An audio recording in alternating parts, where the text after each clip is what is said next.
All right. Hello, chat. How's it going? Hopefully well. We're back, and we're continuing Armored Core. But today is particularly exciting because I'm near the end of Silent Line, unless I missed something, which I might, because there's so much shit in this game.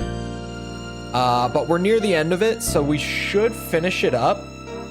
In my opinion, probably pretty quickly at that, and then move on to Nexus, which is also the start of generation 3.5 of Armored Core, which is a very weird generation, but we'll get to that when we get to that.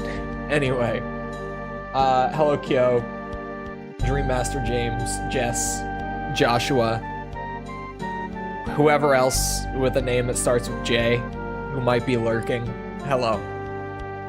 Let me get the game going. And you're right, we play RuneScape music, we do not play RuneScape. Someday. Someday.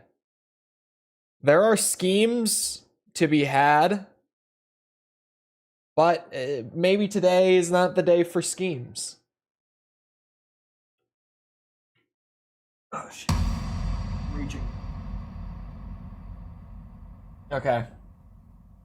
For working joysticks, that will be nice, because I've been playing without, what's it called? Without true analog patches.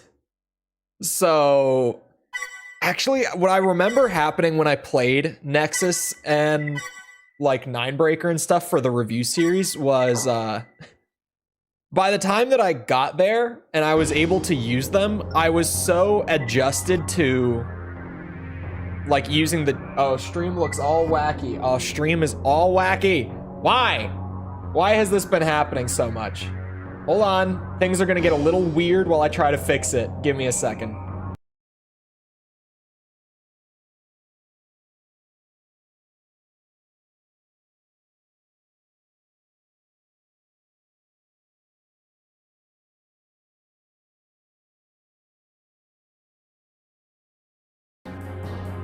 Did it work? Seems like it actually worked. It did. It totally... Okay, it's on this end this time. That's the worst part, is that it breaks on one end or the other. I never know which computer needs the reset. Anyway. But yeah, joysticks. When I got to Gen 3.5 for the review series, I was so used to this control scheme that they ended up, like, hurting me more than helping me. At least while I was playing Nexus. By the end of that, I was pretty used to it. But I remember it being so weird that I had adjusted over months of playing Armored Core this way to not using them. You have two PCs? I use the laptop to encode all the video, yeah.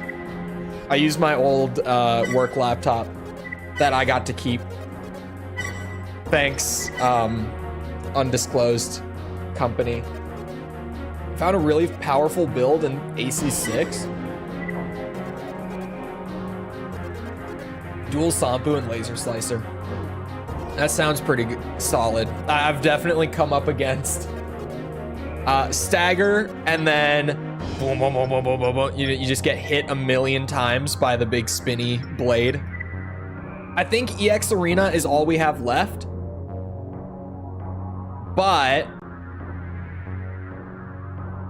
I don't know, because Silent Line is huge, so the odds that I missed something is possible.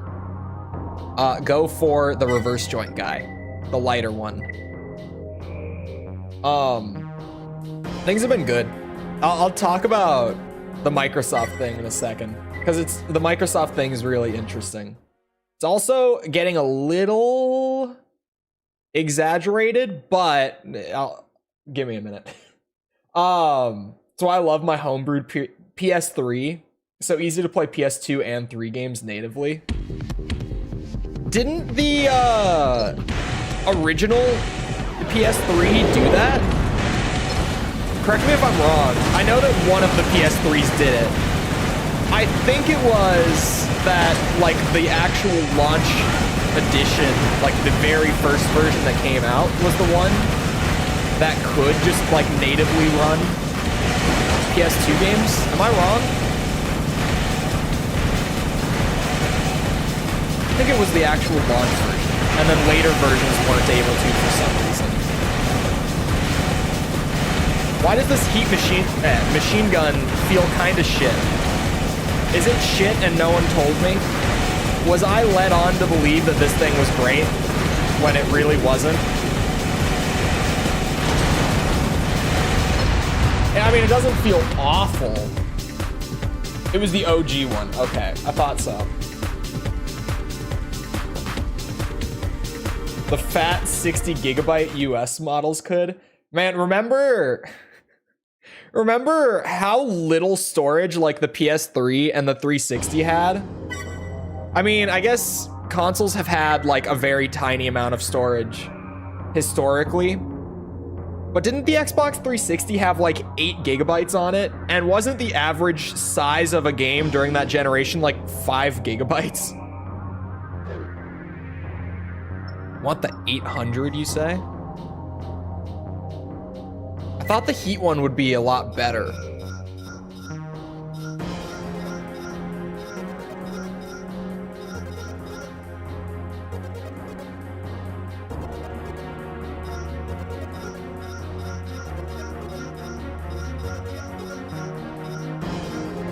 Are we? Don't tell me. Don't tell me. Hold on.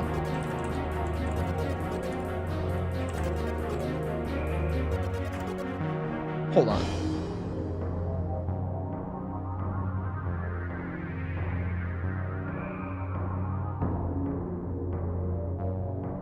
Can be purchased from the shop. Oh my god, have I just never bought it? Okay, for a second I was like, uh-oh. I found something I missed, but no, I'm not even close to having bought everything from the shop, so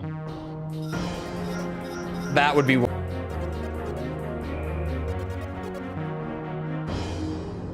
Welcome back. I did not know that stream had dropped until Jess dropped the emote. I don't know how much was heard or was not heard. I'm just gonna act like all of it was heard and you know exactly what I said and we're gonna move on like nothing happened. The silver one is the target. Only a few seconds, maybe 10. We can deal with that. Hello, Yan. It is going well, I think. Assuming I'm not missing stuff and extra arena is like the last bit, we've just got like these 10 arena matches to go. I'm assuming that we've missed something beyond just like EX arena. That's not who I'm after. Where's the other one? There's the other one.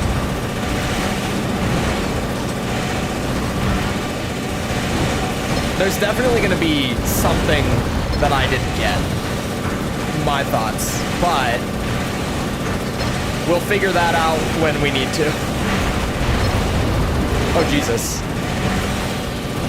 Oh. Stay away.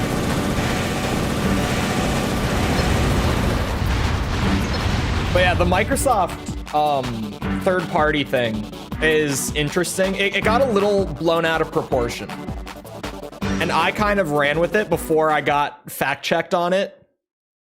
But Microsoft is considering putting like their, I guess the best way to put it is like their non-essential exclusives on other platforms. So like in my mind, the number one thing that we know is that at least currently, like Halo is not planned to go to PlayStation. That's like the one that we know for certain. They're just not planning on putting that over to other systems. I would have to assume that Forza is in the same boat, where they probably don't plan to put that over either. Man, 92% is kind of scary. I feel like we're missing a bit. We'll just keep her going and see. But in terms of other like Microsoft titles that could be going to like PlayStation and potentially even like the Switch and stuff in more long term. Like Gears of War could be making the jump. Good for Gears, at least, like as a franchise. I'm not even looking at like the Xbox ecosystem, but in terms of like Gears of War as a franchise, I feel like it's kind of been forgotten about like since Gears 4 came out. And yeah, like Gears 5 came out and Gears Tactics even came out, but like most people didn't really talk about either of them. Like I feel like Gears had a super hard fall off after the 4th game. So also if we were to get extra tinfoil hat about it, right? I talked about it a lot way back, but there were very strong, like very well-sourced leaks, like over a year ago now, that Microsoft had like a completed Gears of War collection, similar to like the Master Chief collection and what that is for Halo, that they were just sitting on and kind of like waiting for a rainy day or like a good time to release it, to kind of like revive the franchise, so to speak. So if we're getting real tinfoil hat about it, that sort of collection could maybe be going to like PlayStation as it launches. You know, it might have parity across Xbox and PlayStation. And I think that would be huge. If it was just like the original trilogy, even just the first 3 games, because those are good games. They're not like high art or they're not like masterpieces, right? But they're damn fun. Like it's just the biggest, burliest, manliest men running around shooting at like these weird bug guys, and they've got chainsaws on the front of their guns. And there's really good like set pieces and level design in Gears, actually. Like that's kind of the highlight. They're great for co-op. Like the campaigns are kind of made with 2-player co-op in mind, and they're great for it. I think it would actually be a really good launch to like put over to other systems. Thank you for the upgrade to contributor, DS. I have no idea why you might have upgraded. No clue. I mean, I've said it before, the $1 tier kind of is just like the, you know, get the badge and the emotes tier at this point. I mean, that's kind of what it was meant to be to begin with. I say at this point. Oh, Jess, did it fade away? It looks like it did. Maybe.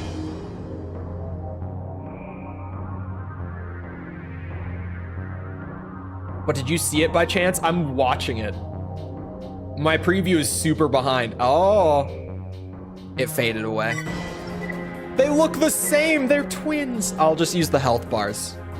Because aside from the paint, which even then, while I'm boosting and schmoving around, I'm going to have a hard time. We'll use the health bars. What do you think caused people to think it was Microsoft going the way of Sega? To be clear, I'm not saying it's not Microsoft going the way of Sega. At least, like, it's not right now. But it's maybe step 1 of Microsoft going the way of Sega. Because I've talked about a lot, like, Microsoft's #1 thing with, like, their current business plan for Xbox is that they view it as more of, like, a service than a system at this point. Like, the Xbox ecosystem is what is important to Microsoft now, rather than the Xbox console. Which I don't think is a bad thing.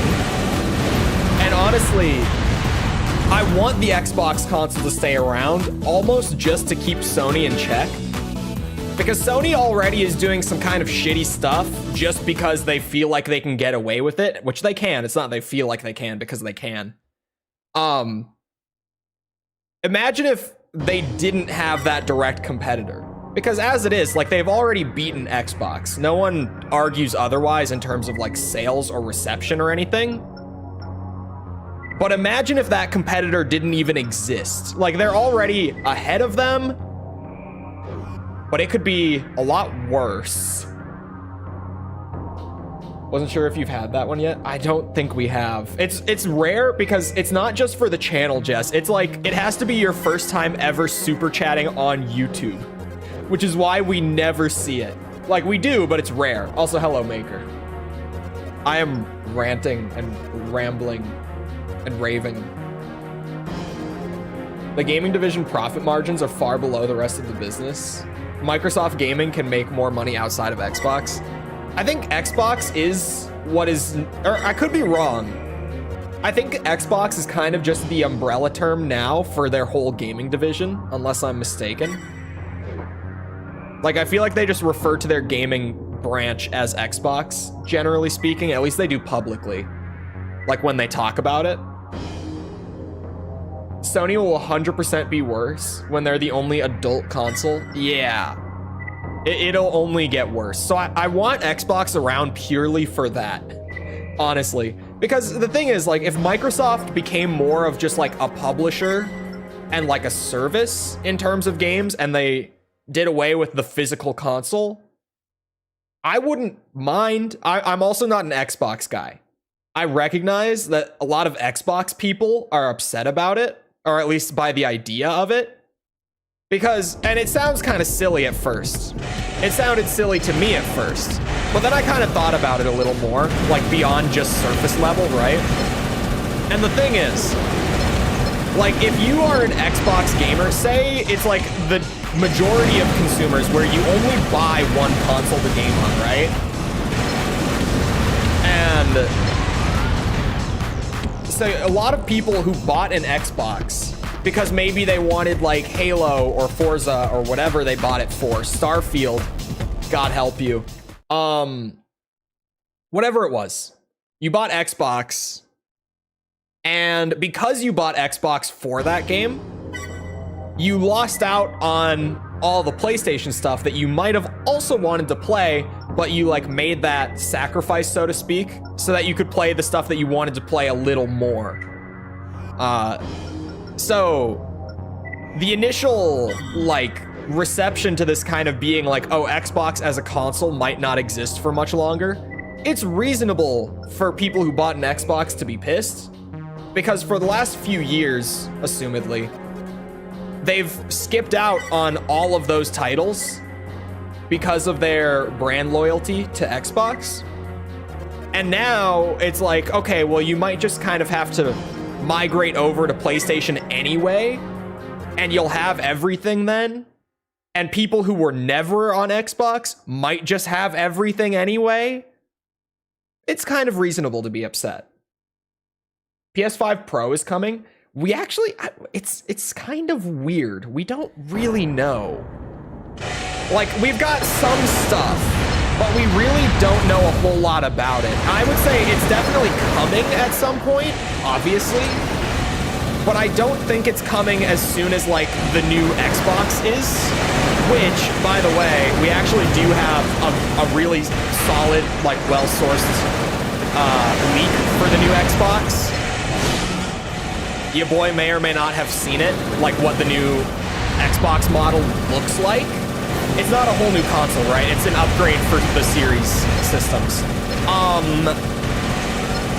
It might be diskless. And not like, you know, there's an option for diskless and an option for with a disk drive. No, like they're allegedly, maybe, potentially, lawyers going entirely diskless in the future. Like starting potentially, allegedly, late this year. So that's a thing. Game audio is loud? Man, how does the game audio get so unbalanced all the time? How, like, I play the same shit.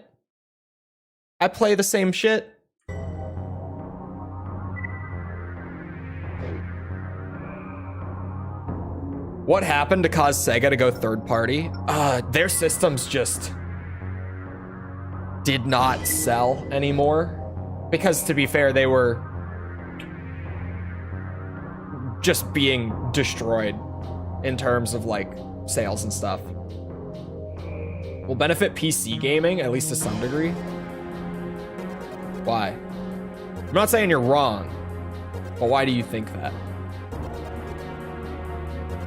Isn't PlayStation going the same way?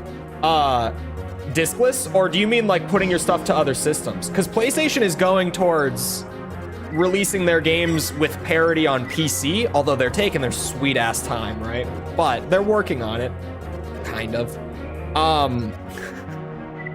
Totally not a jaded PC gamer talking about this right now.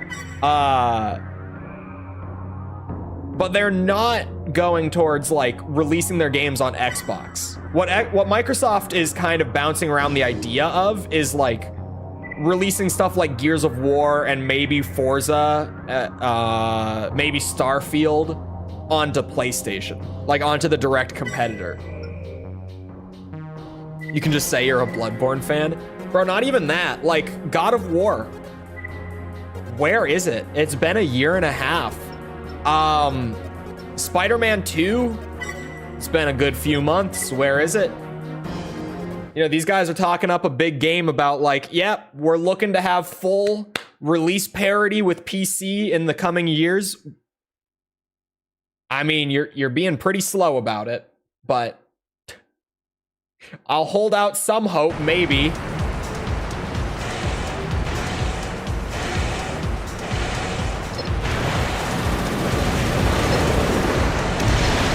Must certainly go to PC because Microsoft owns Windows. It's already like that. Xbox and PC already have release parity. Since like, oh man, when did they start? I'm trying to think. It was a few years ago. I want to say since like 2019 or something, they've had full like release parity.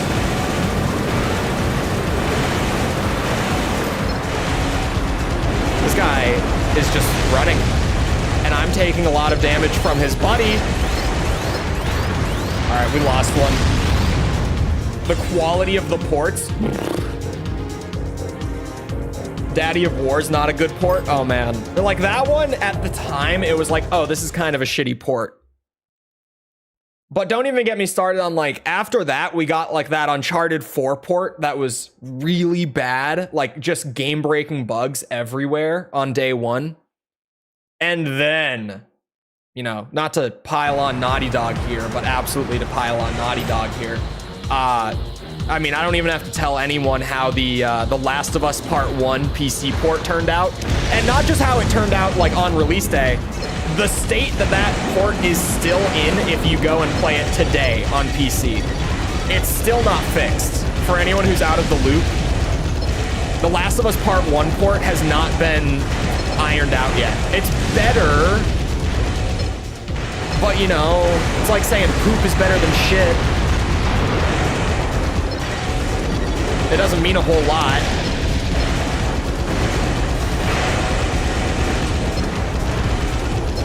We'll see.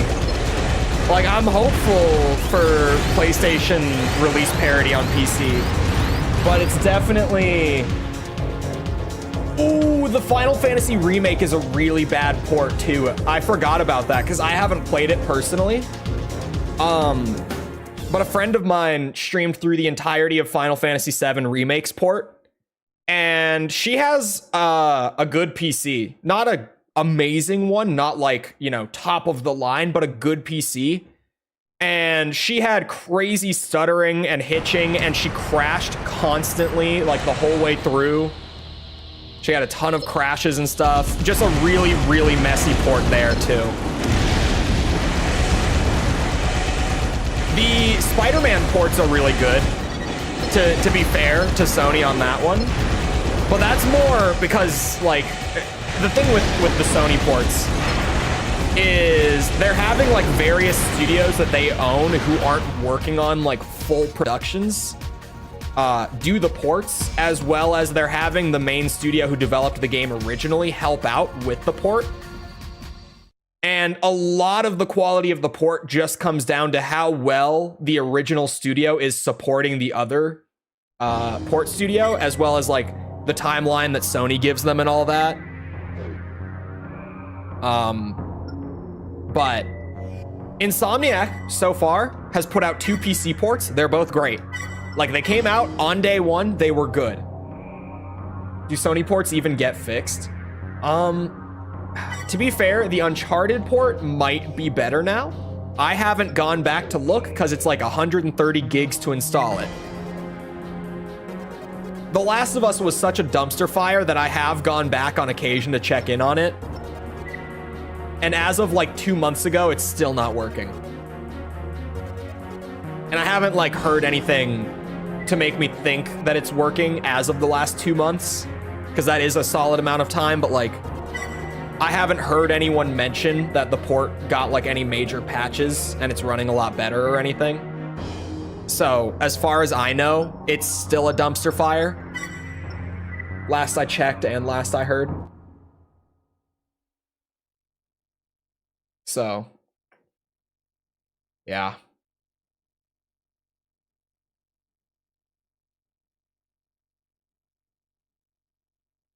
Sorry, I missed the thing about the walled garden model of Sony and Nintendo being at least preferable to mobile gaming, which, you know, for me, being in the side of the industry that I am, there is so much that I sit here and bitch about and complain about all the time. But it's true that at least I'm not into the mobile gaming side. And I just burned at least like 5 bridges by saying that, but that's fine. That's fine. Shit show of lies and gotcha. Gotcha is also becoming more and more of a thing in home console and PC gaming, which is unfortunate, but we're not to the point of it being really bad yet.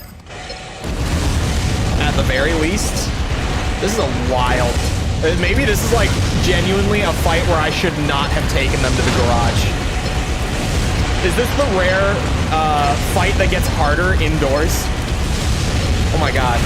Because like I'm just bumping into every obstacle around me while trying to hit chain gun damage and get this done with quickly. This is a shit show. Oh my god. Won't put up with gotcha in the West. I wish that was true.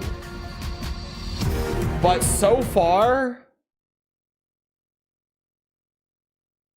it's not looking great. Game is still so loud. Is it loud, chat? Like, is it just melty, or is the game still loud? The game is so loud. Why is he the only one telling me? Why is the game so loud? Oh my god. Chat. It's not the emulator volume. It's a bit loud. Oh, now, thank you, everyone. Thank you. I'm glad that you all let me know. We can actually probably... Let me know about this. My mouse cursor's on the screen. Ignore it. You don't see anything. You don't see anything.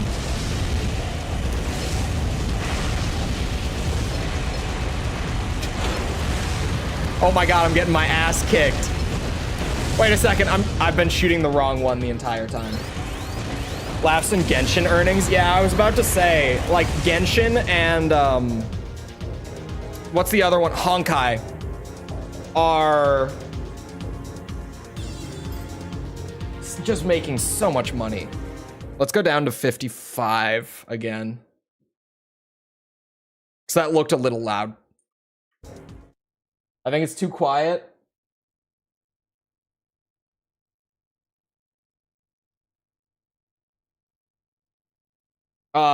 Terrence, hopefully I'm reading that right. Thank you for the sub. Appreciate it.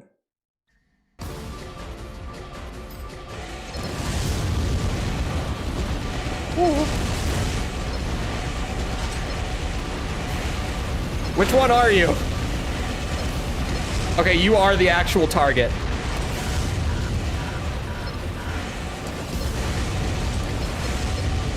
Holy shit. Holy. I'm gonna die. Ah! Okay. Okay. Would that the other game try and be that? Hopefully. It's so weird to me that that they've gotten so successful in the West after like the entire Western gaming community like rallying against loot boxes years back, right? You know, in the dark ages of like 2017 to 2021, when everyone was really like, yeah, this kind of sucks actually, like we don't really want this. And we got rid of it. Like it's not really a common trend anymore because we made such a stink about it and everyone started to just refuse to engage with it.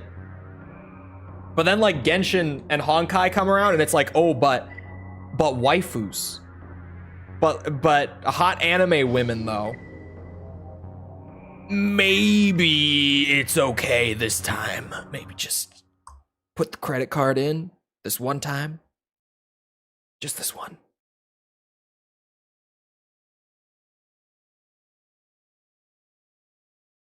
How's the volume now?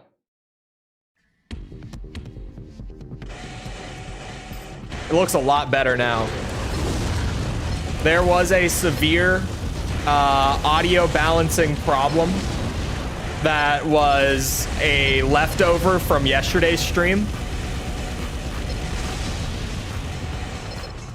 when we were jamming out to Resident Evil DualShock Edition basement theme. And if you missed it, I'm not joking. It's exactly what was happening. And that's why the volume was so loud.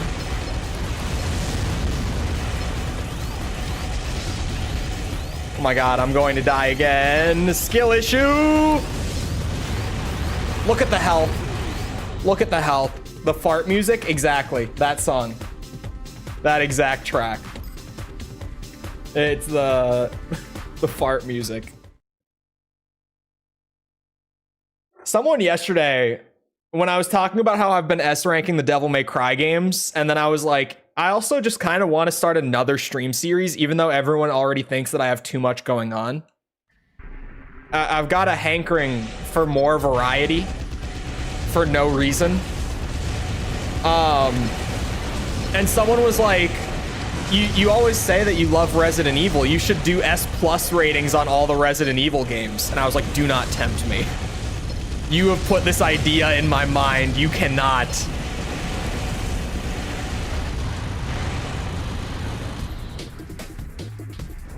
By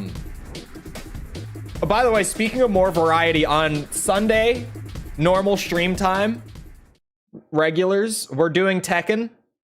And I'm doing an open lobby on Tekken. And if we have enough people in said open lobby, I'm gonna activate the tournament mode. Instead of just like the one-on-ones, we'll do full-on tournaments for it with chat. Should be a good time. What happens if you do more than 7 series? It just becomes more and more of a shit show progressively. It's already at the point where like every stream series only gets like 1 stream a week. It just progressively becomes more of a shit show. Streamer playing with the peasants. What time? Stream time? Usual time?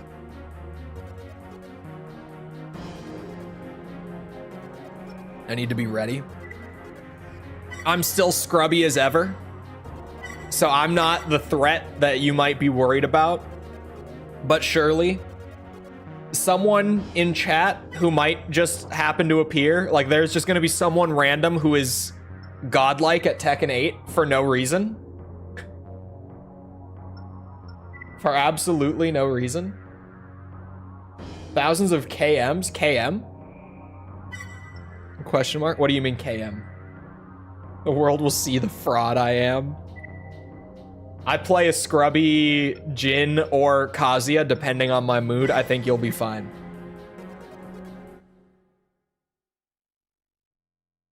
Oh, kilometers. I think we'll actually have a good amount of people from Europe knowing this chat. It might not be so bad. Maybe.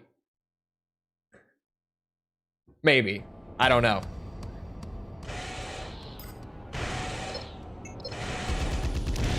I don't know how that will work, like, with the open lobby in terms of connection, because, like,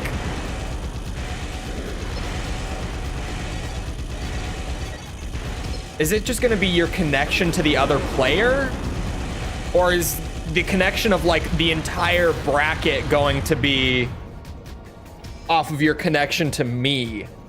That's kind of the question. Although I have to say, I played a match like last week where I had like 110 milliseconds of ping, but we were both on Ethernet. We were both on wired connection, and it actually felt good. Didn't feel like amazing or like butter or anything, but it felt good. Like 100 milliseconds of ping in a fighting game is really bad. But the netcode seemed to handle it pretty well, actually. Could never be Armored Core 6, but it was way smoother than I thought. When I got into it and I saw the ping, I was like, oh, good lord above. It's over. But it was fine. It was fine. Can't have YouTube and play Tekken 8. Whatever you have to do. All right, 2 more extra arena fights. Don't know where all this percentage that I'm missing is coming from, but hopefully it'll just, you know, jump to 100 as soon as I finish extra arena, and we'll never have to figure out where it's coming from, right? Because that's absolutely gonna happen. We all know it.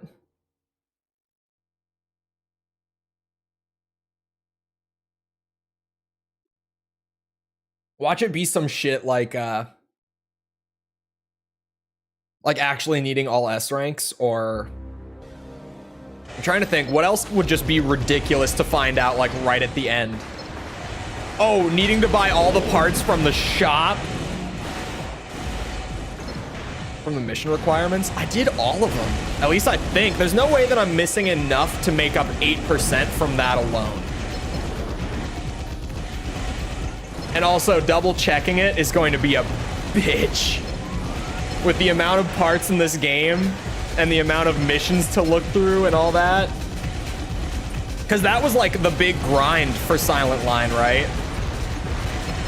Was the hidden part, like mission requirement stuff. So if I'm missing enough, there's a part for all S ranks. There is, but it's only in the portable edition. So we're good. Not sure if it's half the world with not that good of a connection fixing magic. Who knows? Maybe. You could feel the lag. Tekken 7 was bad online too. Tekken 7 had some really bad connection stuff going on. For like its entire life, it never got worked out. Oh. We're making progress on the back units. Hold on. We're getting somewhere. In terms of my arbitrary, like, get all the parts goal. Which I don't think I'm going to get for Silent Line. I don't know if I'm going to be able to manage all of them. By the end, and I carried the file over from AC3. Like with all the parts and credits I got from that game. All right, Mobius is the green one. What can I get? I can't remember what the prices are now. The most expensive is $350. Son of a bitch. Speaking of. All right, caveman mode it is. Don't, Chole. Ay, ay, ay. You bitches are lucky that Chole's sunglasses are prescription. Because otherwise, Chole would not. Because Chole doesn't want migraines. You. You are the target.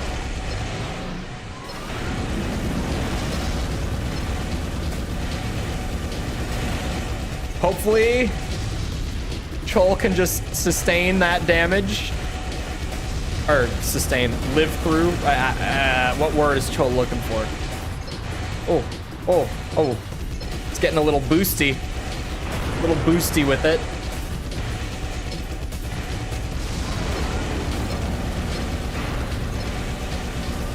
Oh, this gank fight is bad.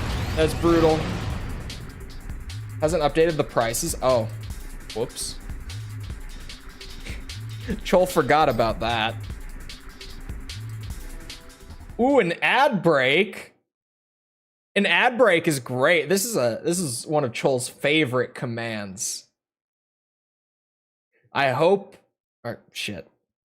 Chole hopes that some of you have premium.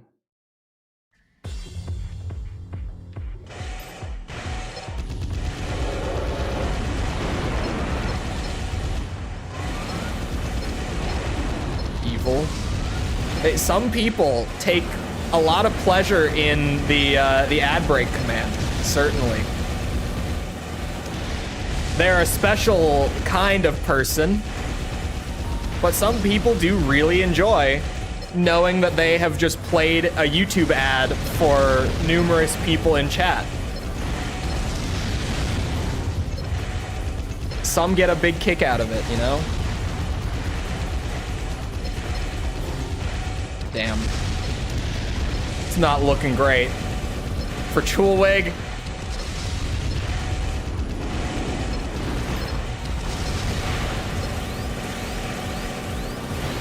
Ooh, it was close though. I have premium, sadly. What do you mean, sadly?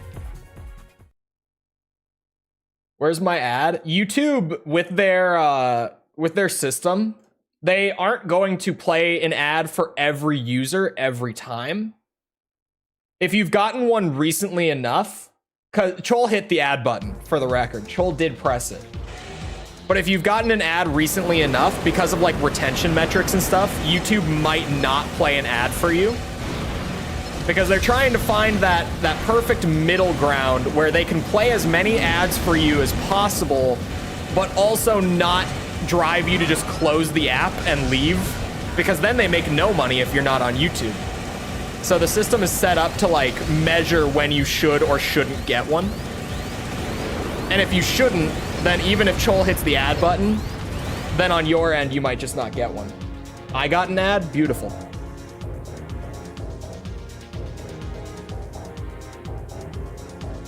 Also, that was a very close one.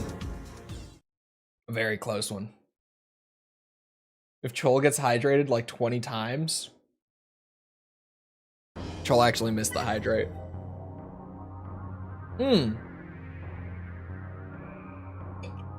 This is the second to last can of the green tea energy drink. Thank God. Progress is being made. You fought well, Raven. I did not think you possessed such skill. Please accept this gift as a token of my respect. AC radiator part. RGI KD AI. Is it a good radiator? Hold on. Late game radiator. Chole went the wrong way. This one.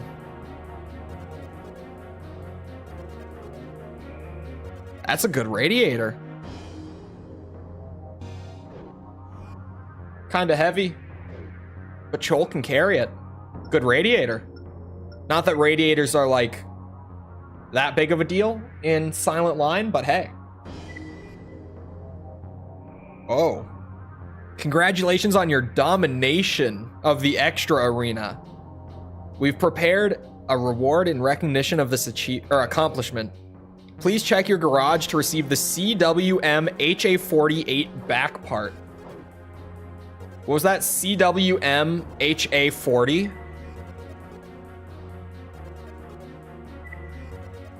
Chole is curious.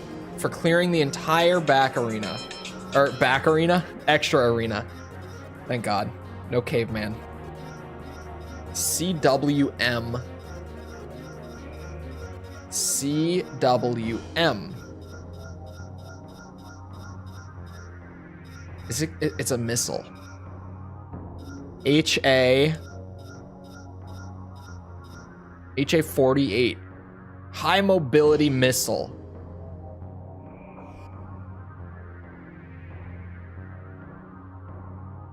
Is it good? Is it better than the chain gun? Just tell it to me straight. Is it better than the chain gun? There was another hydrate. Shit.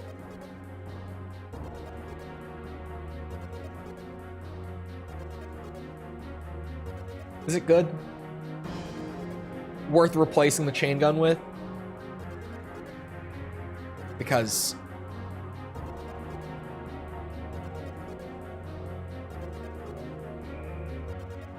why not 2 chain guns? The dual chain gun back weapon, at least I think I messed with it and I thought it was worse.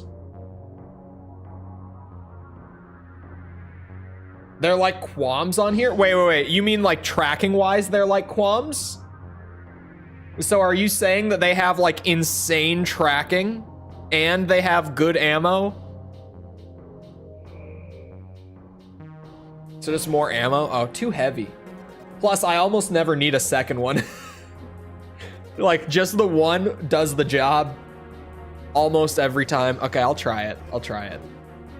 Because I think we're going to have at least something. 93? What? 93?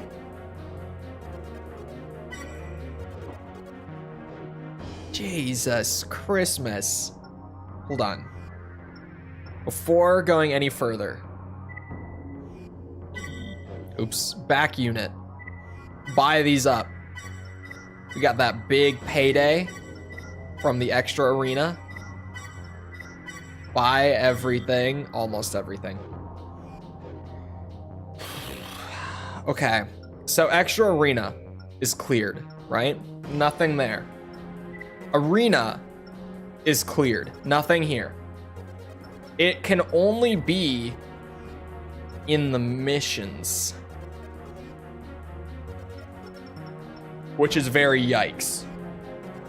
But let's pull up the list. And let's just see what we're missing.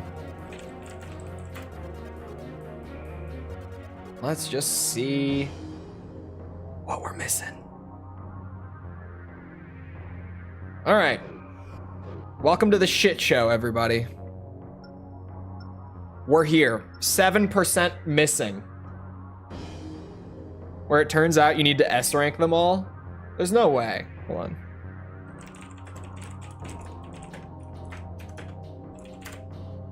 We would have known by now.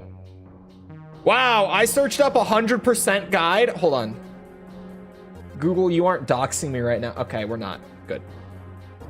Because you guys know how sometimes you'll search something on Google and it will, like right here, it'll be like showing results for, and it will be the town you live in. I had to make sure. Anyway. You search Armored Core Silent Line 100% guide, right? Look at the video section. Boom, boom, boom. It's me, baby, on the Google page, front page of Google. I don't know why it's putting me up there for 100% guide, because that's not what we're doing. But we're up there. At least we're up there. It's a little false advertising, but it's not my fault. So I can't be blamed for what Google serves, okay? I'm just here doing my thing. All right. So 100%. I don't have to get S ranks, right? Game facts? Yeah, I'm on game facts right now. Reading. I beat AC3 103%. That makes no sense. Makes no sense.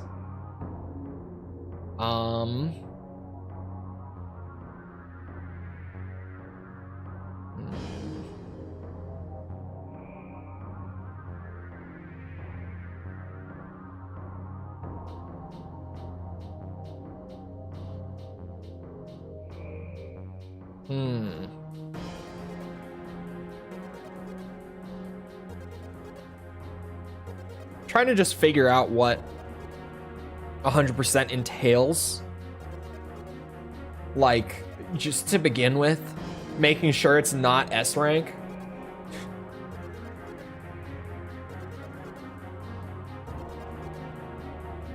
Oh. Oh. Okay, chat. Okay, chat. Listen up. Listen. This random guy on Reddit 5 years ago. Buy all items. This guy says buying everything in the shop.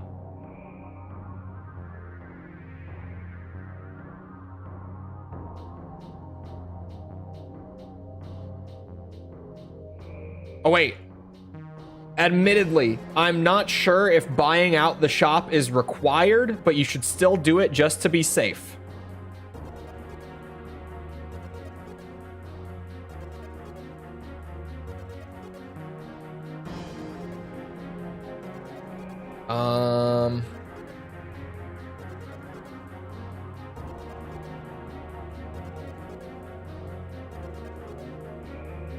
Okay, the rest of the Reddit thread didn't really have much.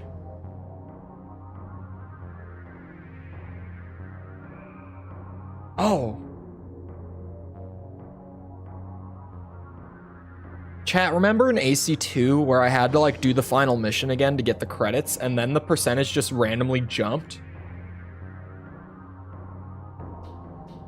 You think it might work? The old 2004 guide says buy all items category by category. Here's what I'm gonna do as a quick check. I'm gonna do the final mission of the game. It'll give me money, and it might bump the percentage if that is a thing. Okay, this is the right mission, I think. I just skimmed it really fast. But hello, Silver. Is it really 100% if you don't get max rank on all missions? For this, yes, because max rank is a little arbitrary in old Armored Core, even in new Armored Core.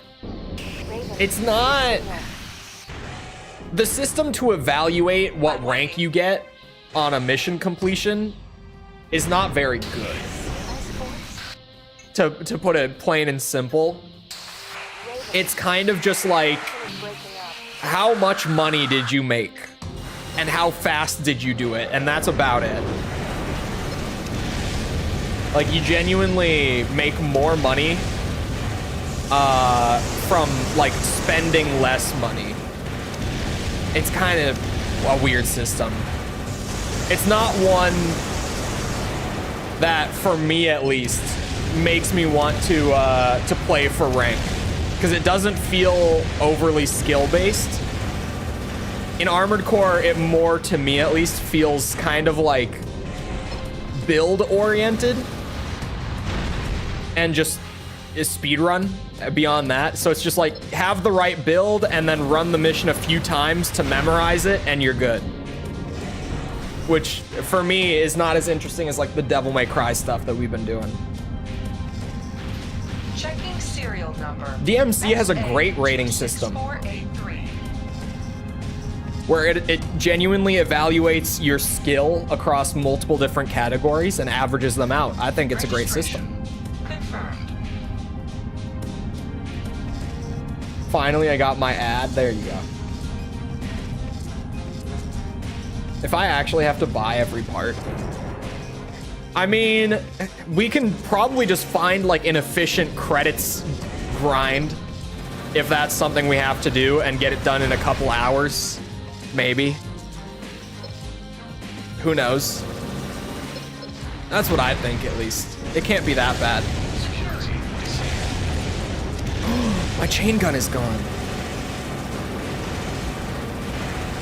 I replaced it. And I forgot that I replaced it. Oh. Goodbye, Chole. Jimmy Dean? Bro, I forgot about Jimmy Dean. I kind of want one. Now that you've mentioned it, I kind of want to get like a package of Jimmy Dean breakfast sandwiches. But like, they're kind of shit. And they're really not good for you. But man, whenever someone brings it up, I'm like, you know, Jimmy Dean had good sandwiches when they really didn't. It's just like a nostalgia thing, really.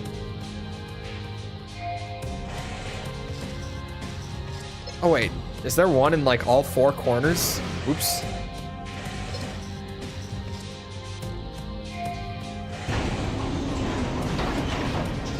But nostalgia is real sometimes, you know? To me, PS1 games look great. Like just the weird, wobbly, warpy look of a PS1 game. I look at that and I'm like, oh, it's beautiful. This is what a video game ought to be. Establishing connection. Will be better content than grinding credits. Grinding credits would be faster if that's all I have to do. Raven. I guess the only way to really test that theory is like, if I buy some items and it jumps up to 94, then we'll know that that's likely what we're missing. I'm missing enough parts in like the weapon category Final directive. that it could make sense if that's it. And that's the rest of the percentage that I'm missing. Because, like, maybe I missed one hidden part, but it's not super likely with how many hidden parts we got and the way that we went through, just literally going through the entire list in order and getting each of them. I mean, I probably missed, like, one, but the idea that I would have missed, like, a bunch is unlikely. So needing to buy a bunch of stuff from the shop, considering how much I don't have currently, makes a lot more sense to me. And then S ranks could be it as well, because I've got a bunch of like A ranks and S ranks just from doing the hidden parts, right? Just from getting those challenges done to get everything. I do pretty much have like all A or S ranks at this point. A couple Bs here and there, but that's it. So that, unfortunately, could also make a lot of sense. Scan complete my ass, come here. No way I die to this bitch. I've never died to Ibis once in my life, and that's a genuine, true statement. Yeah, today's not gonna be the day. Today is not gonna be the day. Finding the one you missed will be annoying, very annoying. That's why I'm hoping that it doesn't come down to that. It'll be like both times, or I say both times, when I 100%ed Breath of the Wild and Tears of the Kingdom, for each of those games, there was like the named locations at the very end that I had to go and scour the map to figure out like what two named locations out of the entire open world I didn't get close enough to get marked on my map. And that was it. Like, that was my missing half a percentage or whatever in both of those games when I got to the end. Both times, it was just so painful to try to figure out where the last bit was. 100% Breath of the Wild sounds like cancer. It's nothing compared to Tears of the Kingdom. Tears of the Kingdom, I think, took me like 60 or 70 hours more than Breath of the Wild did. I think Breath of the Wild was something like 120 hours. And I think Tears of the Kingdom was like 190 or 200 hours, if I remember right. And it's possible that I don't, but if I do, that's about how long they took.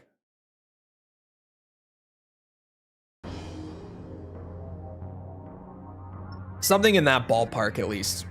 Okay, the percentage did not jump up.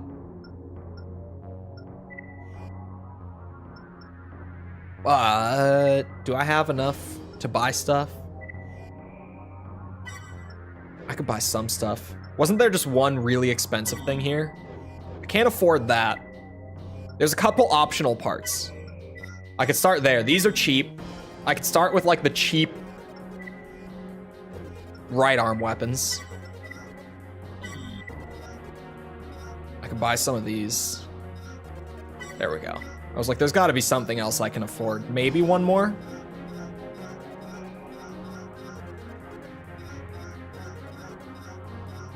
Anything under 28,000? No? Nothing?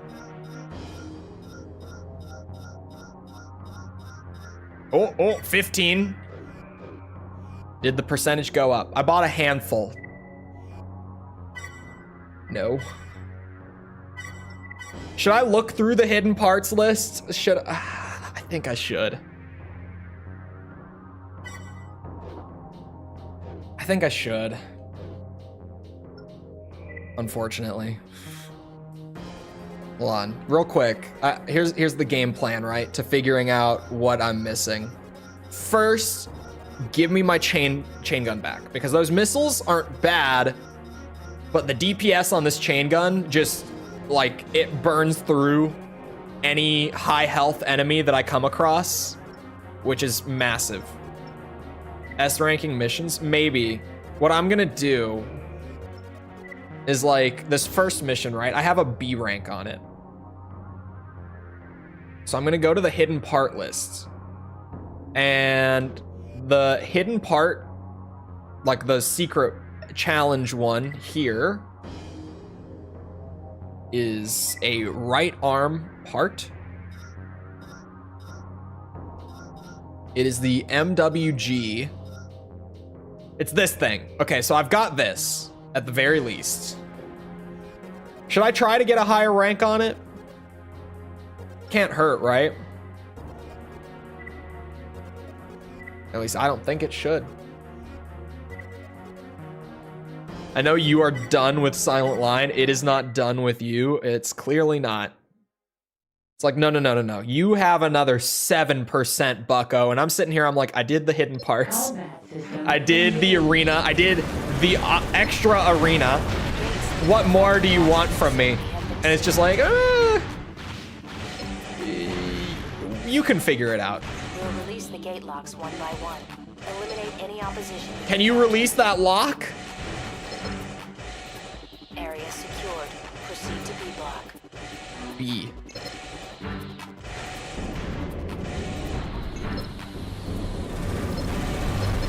If it's S ranks, I'm gonna be so upset too.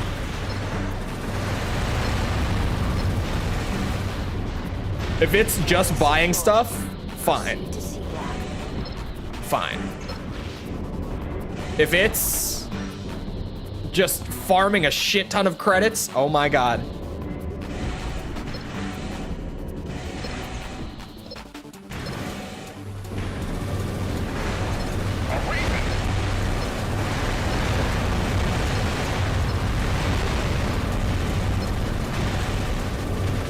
I should be using a laser weapon though. Definitely. Destruction of all targets confirmed. Good work, Raven. Have you gotten all AC fights? I think I have, because a lot of the missions that have like the optional AC fights have hidden parts tied to them as rewards. So it's unlikely that I'm missing any just like AC kills in missions. That was an A. That was an A. So it's theoretically possible that that my rank could go up here. Or sorry, not my rank, my percentage. It did not.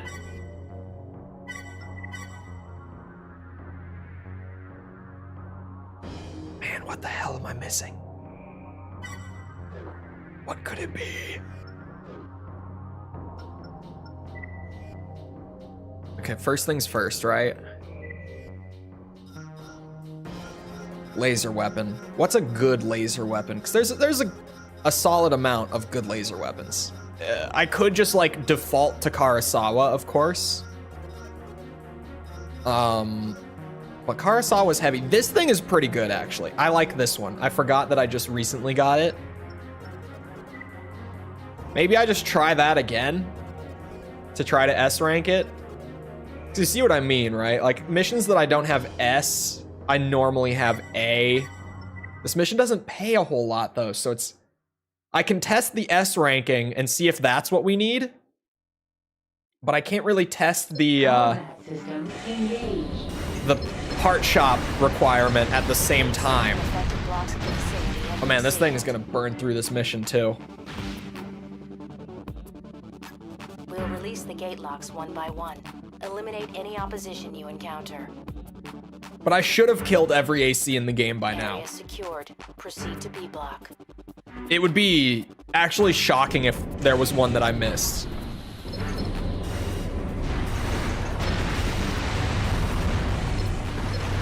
We put so much effort into Silent Line at this point. Area secured. Laser weapons should improve the ranks as well, right? Because a lot of it is based on like total profit. It's why like not using consorts nets you higher rank. It's not because, at least to my knowledge, I could be wrong. It's not because the game has it baked in that there's like a bonus for not using them. It's just because you'll get like the total budget for them paid out to you if you decide to not use them.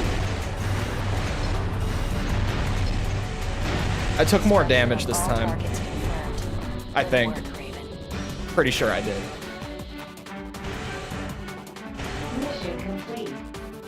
It's maybe an S.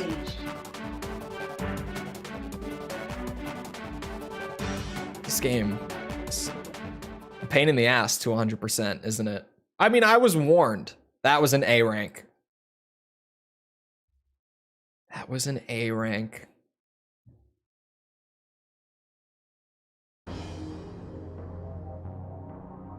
Sorry, for a second I was like, what if I brought the tank? Where is he? This guy. It could work, in theory. Oh, that arm weight might be a problem. Maybe not. We wouldn't be very fast, but we would take a lot less damage. Hold on. If anyone was not around for the tank creation, this guy was made to go through the missions that were like maintain 90% of your AP to get this part, right? How much collateral damage there is? I thought the collateral damage only got factored in on missions where it would get deducted from your pay. At least that was my understanding of it. System engaged. Gates linking affected blocks of the facility have been sealed. This mission map is really tiny, so speed-wise, I'm not We'll release the super worried. Oh, and we've got overboost. Eliminate any Okay. opposition you encounter. We're fine. Still hurts the rating? Are you sure? Area secured. That doesn't Proceed to sound B right. block.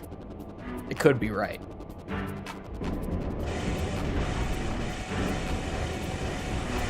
Come here, bitches. And they just blow that shit up.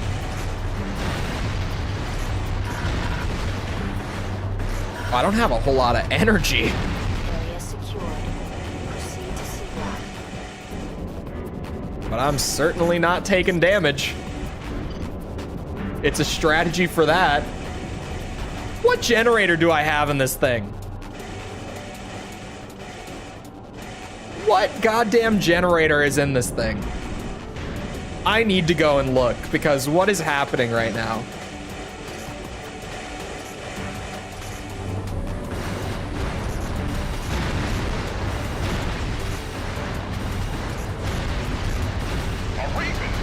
Yep. I took less than 100 AP damage that time. Targets confirmed. It's what it's what the tank was made for, was just not taking any damage. And it really does a good job of that. Crazy high defense, Shield extension, shield arm.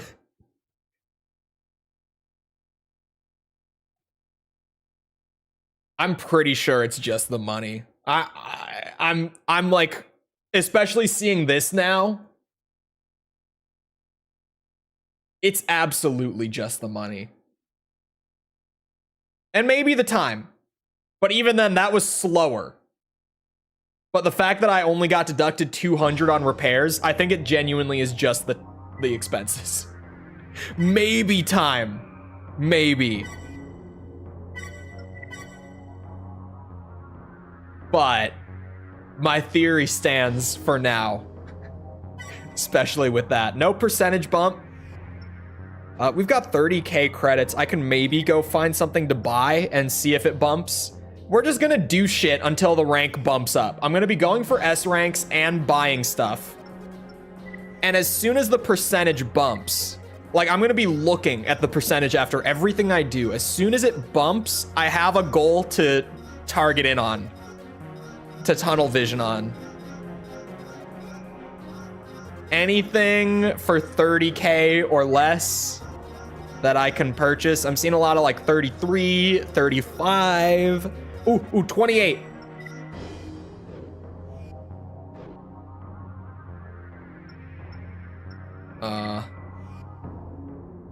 No bump. Still at 93. We'll figure it out eventually. I'll keep checking the hidden parts as we go too.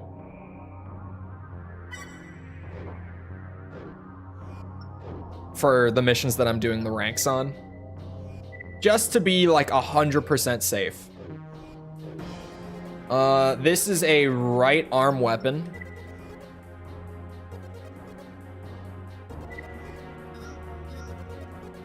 It's the CWG HGB.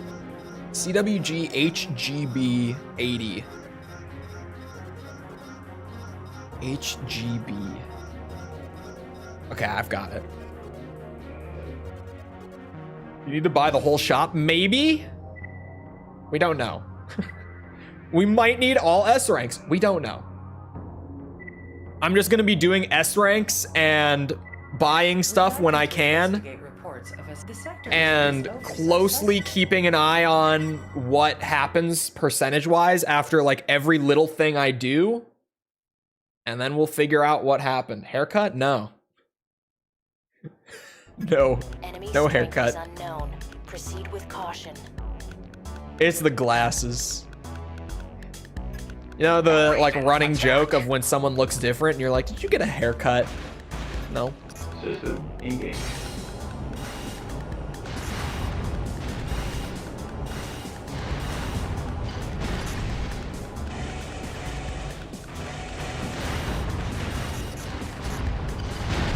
It's great value for money. Yeah. I can't argue that. I mean, like, Assassin's Creed Valhalla has great value for money, too. You know, sometimes less is more, chat. That's all I'm saying, right?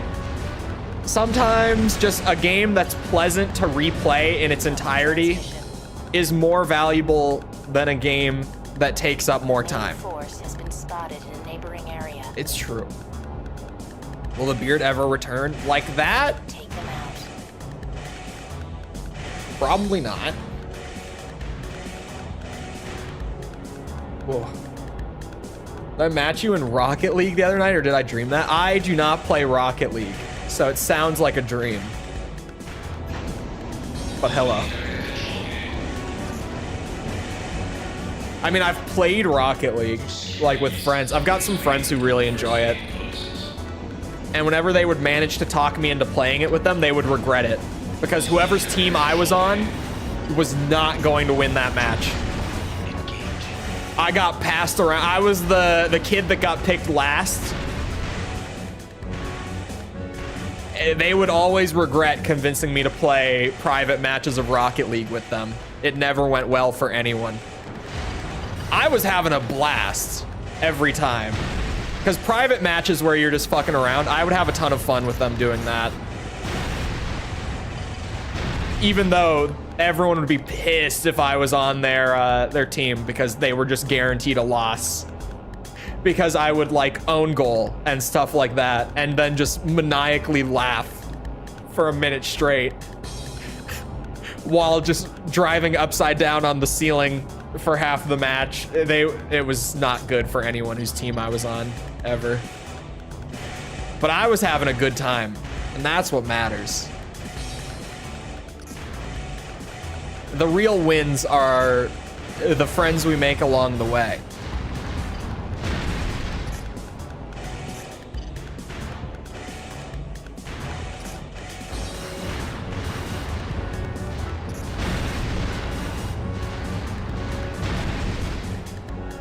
There's more?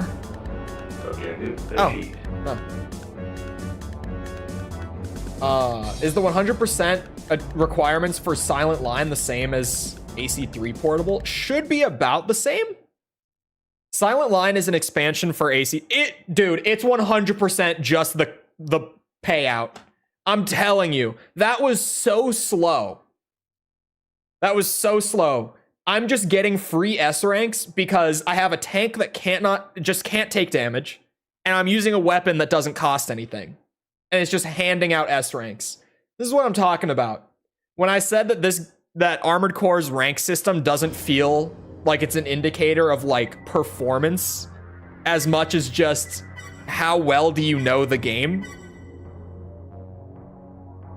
Because I just have this build that's going to cheese S ranks for me now. I'm pretty certain it's just the costs at this point. That was not a run that you would watch and think like, oh yeah, that was an S rank. Absolutely. Because it was a mess.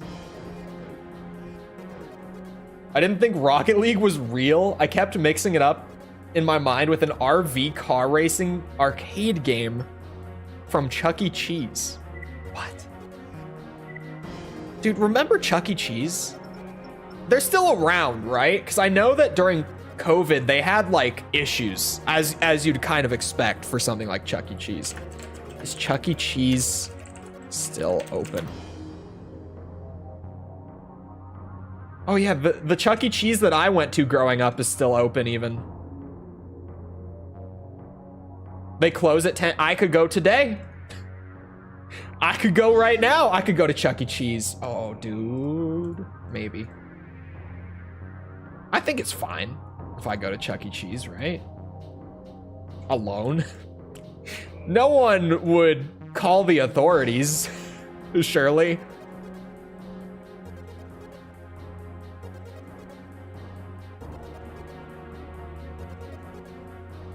Is the one with the killer robots? Yeah. Saying what counts towards completion? Hold on. A forum post from 13 years ago sounds valid. Okay. I have 99%. Don't know what to do for the 1%. I've beaten the extra arena, found all the parts, fully activated my OP Intensify. S ranks don't count towards completion. You might be missing one of the bonus mission activations. We're at 93% chat, so we're missing something crazy. Make sure you have all the parts and OPI abilities though. This game is glitched so that you can get completion percentage over and over on the same tasks. Keep killing ACs and missions, and this is for the portable version specifically. That's why there's save files on this site with much more than 100%. It also means you can be at 100% and not actually have all the parts and abilities. I don't think that bug exists in the PS2. I don't think they let people over 18 without kids in, or maybe that's just a BS myth. I wonder if that is true. Because you'd think that, like, for safety reasons, that would be a very legit thing. But at the same time, it's entirely true that it's just a myth. Only one way to find out. I'm taking a trip to Chuck E. Cheese. See if they kick me out or not. What do you think they would do if I went with like a group of 20-year-old guys? Surely, I don't know. I feel like if it were me, even if we didn't have a policy, I would have my eyes on that group like so bad. I would just be like, this group cannot be good news. CWG HGB90. I'm just double checking the hidden parts for the missions I'm doing to be 100% certain. And then left arm, MWGG, HML,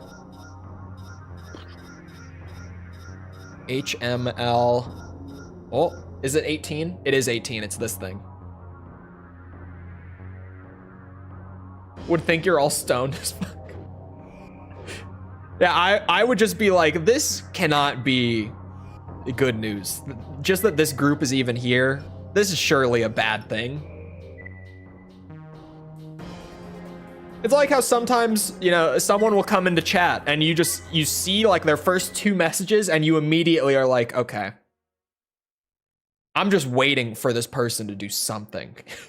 Because they're going to do sometimes you can just tell. Right? Is Jess Sepper, you guys are still here? Maybe? One of them can maybe vouch and be like, yep. There are people that you just, as soon as they enter, you're like, okay, what's this guy gonna do?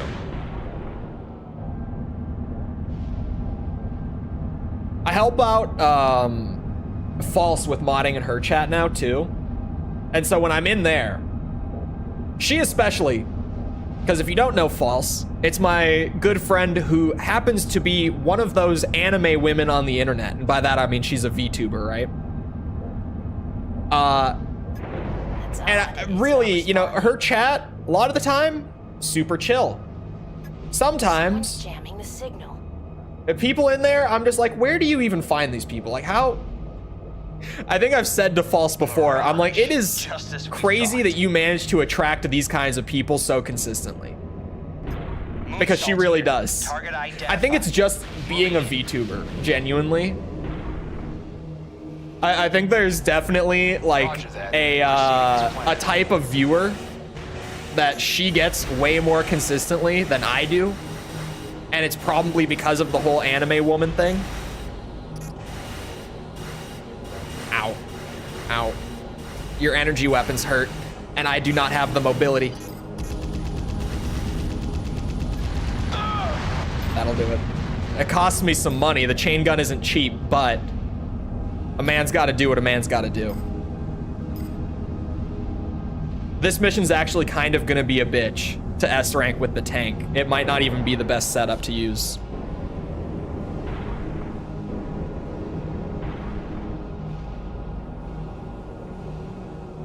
Anime girl means hot girl, apparently. I mean, when you can just make your model look exactly how you want to, it typically does, to be fair.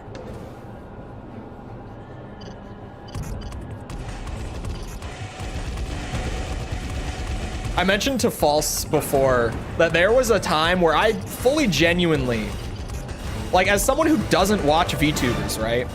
There was a time where I seriously considered looking into getting a model and doing it myself purely because I don't like being on camera every day. I'm way more chill about it now. At this point, I'm just like, yeah, there's so many endless hours of my face out there at this point. It doesn't even make any difference. You'll pay for that. I've looked as bad as I can look at this point already. I'm not worried about it. But for a time, I was like, not actually needing to have my face on camera every day would be so nice. I seriously was considering for a while.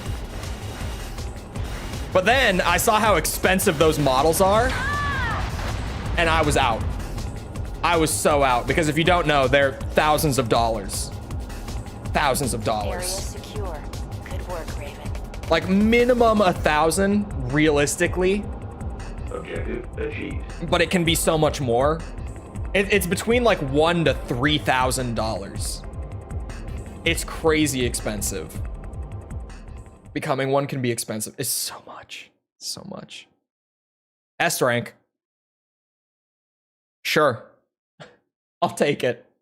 This tank is the S rank cheese, dude. I don't even have to do anything. I just sat there and tanked shots while firing back, and like, boom, S rank. I haven't even gone up 1%. I don't think it's S ranks. I've done a handful and I haven't even bumped 1%.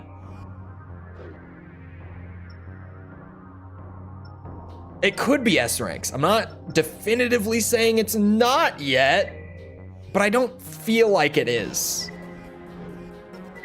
I don't have anything that's like screaming out to me that it is S ranks.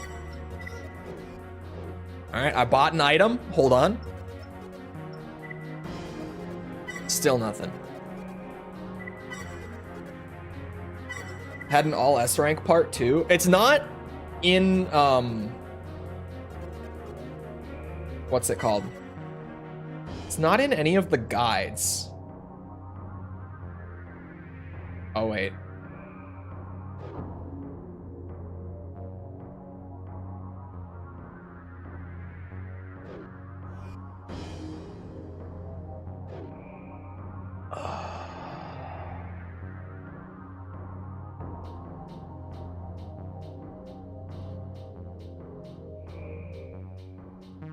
I've been using a new part list today, and it has a bunch of stuff that I did not see before. Hold on. Give me a minute here. Is this for portable? It doesn't say. Is that? Oh my god, yeah, okay. So this list is from 2003, right? This part list that I'm using. Amazing how old some of this is. Silent Line portable release date was 2009. This is the PS2 version. So you know what, Fervil? You're right. And there's more that is also interesting, okay? There's more that's interesting here. Legs. I knew about these legs, these leg parts. At one point, I forgot about them, but they are in the game. There are a bunch of leg parts that are unlocked through using certain types of leg parts enough. So let me look for these real quick, because this is going to add to the grind. Okay, so there's like a variant of these called the SNS KA1. Aha, okay, so I've got those from using mid-weight legs. I was like, I should have those. There's an extension that you get from completing enough Kisaragi missions.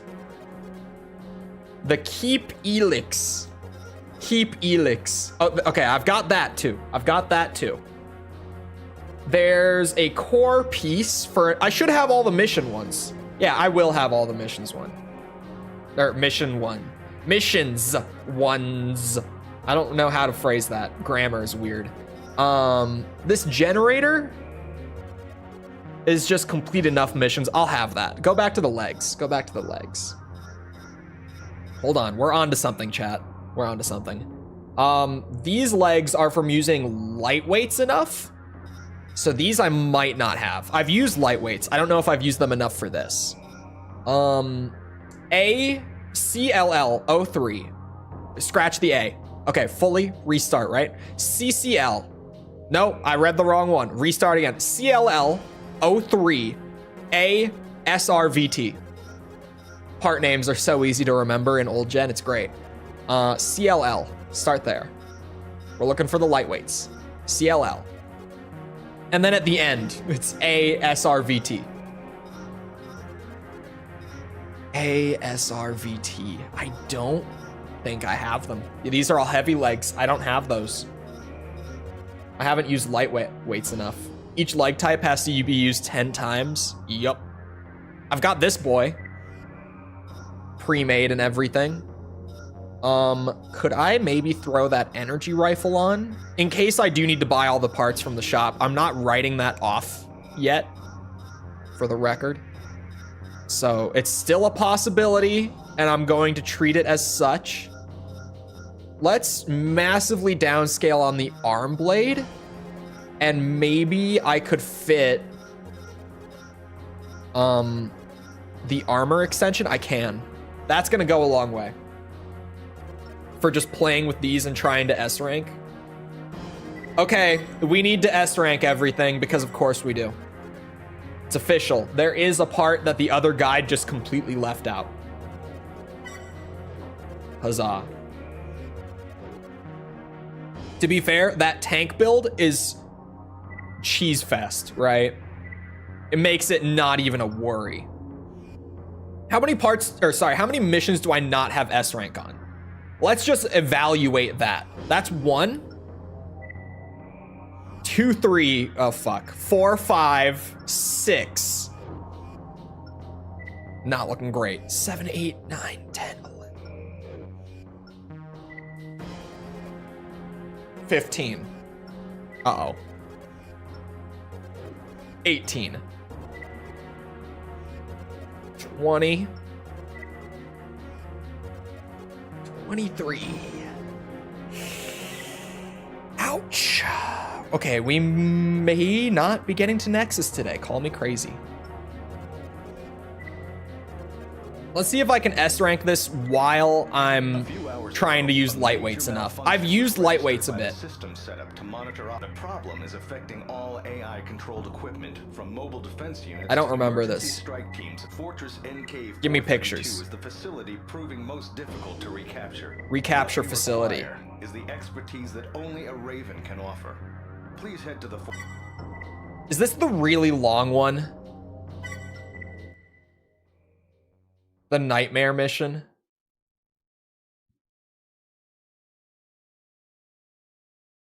It might be.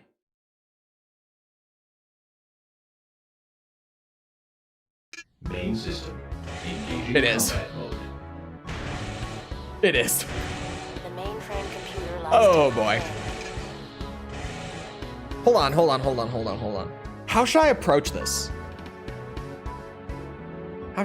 this? I think, hear me out. New plan. I'm quitting out real quick. I think we do S ranks first before I just start flying through missions for like types. I could just grind out the short missions for those, right? I think first priority is go through with the mega tank and get my easy S ranks. I think that comes first.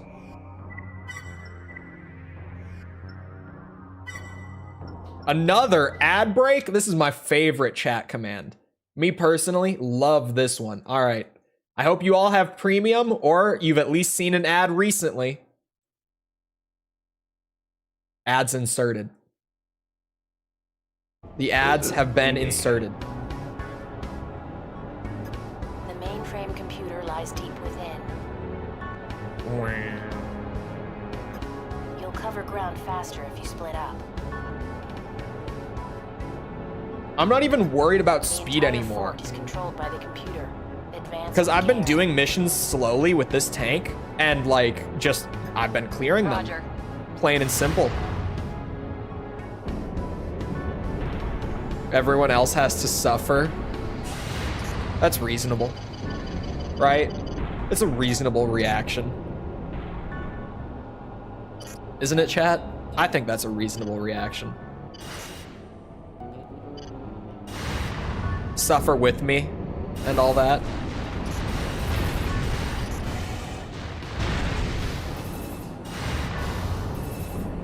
Let me through. Let me through. Let me through. That room kind of hurts.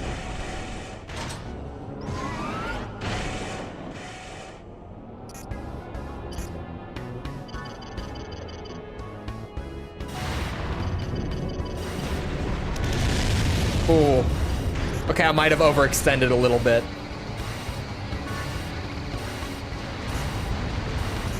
This is a great weapon.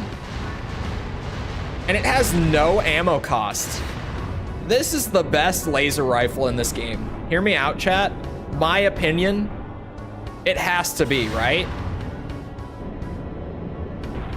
Does anyone even disagree? How could you? It's got 100 rounds. It has great damage. Makes for easy S ranks because, you know, laser weapon costs no ammo. Doesn't burn too much energy to fire. Cannot reload them. Weapons don't need to be reloaded in Armored Core. At least not at this point in Armored Core. We'll get there at one point, but for most of the series, weapons don't need to be reloaded.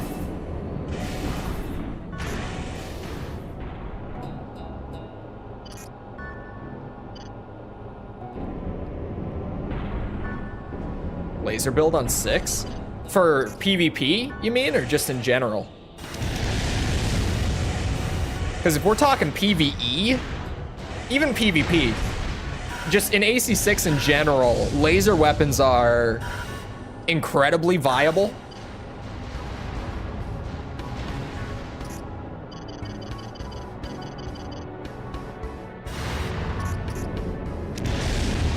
PvE? Yeah, they're good in PvE. Energy surge detected. Move fast, Raven. And they're good in PvP as well. They're not amazing, but they're good.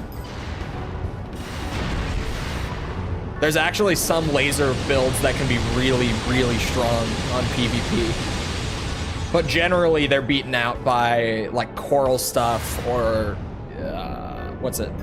Just other weapons, really. To open the gate.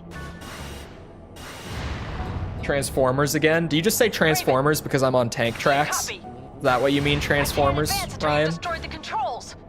Because yes, we're cheesing the game. I'm under attack. Hurry!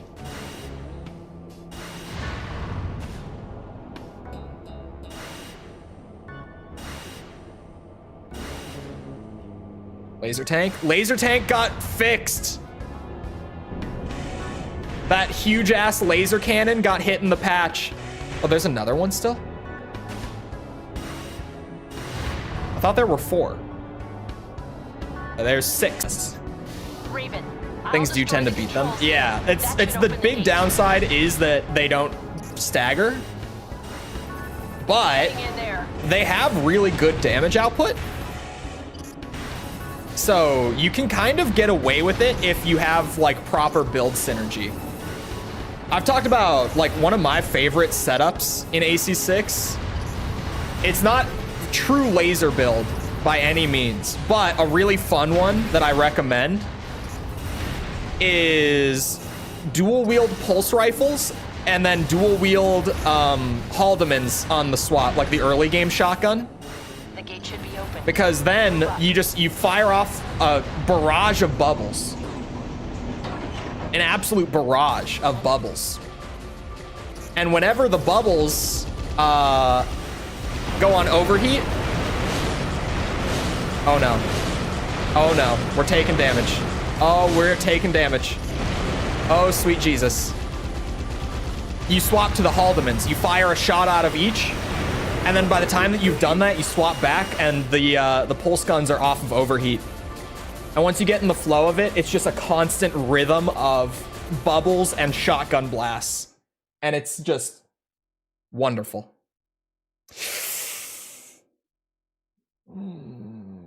B rank.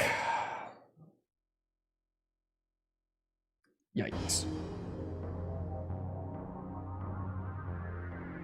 Do you think I'm better off fighting the AC at the end? Potentially? It's kind of hard to say. Because on one hand, I take so much damage. On the other hand, like, I mean, I take so much damage just sitting there. But like, I can finish the mission way quicker doing that. So if I get lucky, I can finish the mission really quickly without taking a ton of damage. You'll cover ground faster if you split up. Killing the thing is less luck reliant But at the same time, The entire I'm fort going is to controlled take by the computer. more damage Manage with care. consistently. Roger. This is gonna be a weird one to S rank, man. This is gonna be a pain in the ass. I hate this mission. Just wholeheartedly, I have no love for it.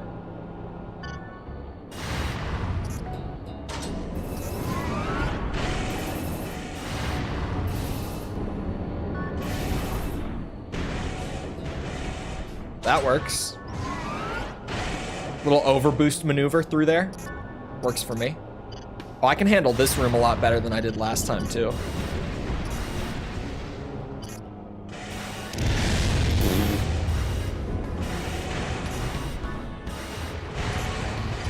Don't you dare. Oh, out of energy, son of a bitch. OPI would help a lot with this, but on the other hand, I'm not using OPI so that I can use the defense boosting optional parts. Since that's kind of the whole point, is to just cheese this and spend nothing on repairs and like minimal costs to no costs on ammo for the easier S ranks. The defense parts typically go a lot farther than OPI would in terms of energy. But I could definitely potentially upgrade the generator and get some good mileage out of that. Jesus Christ. Ow.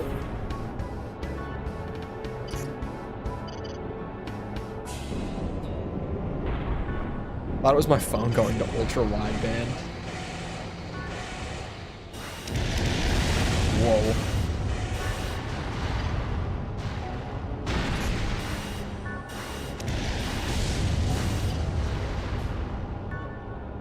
Alright, quick turn. We go.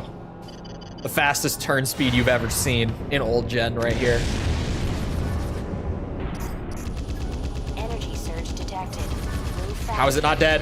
How is it not dead?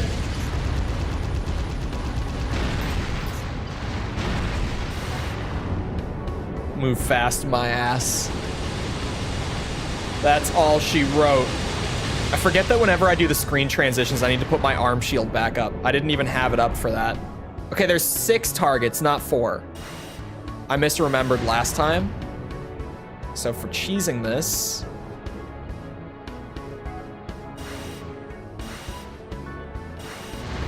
because this room is kind of horse shit. The lasers do an obscene amount of damage in here. Destroy the controls on the wall to open the gate. Raven, do you copy? I can't advance until you've destroyed Gonna the controls. sleep well tonight. I'm What under did you attack. buy? What the Lock hell released. did you Moving up. buy? Ow.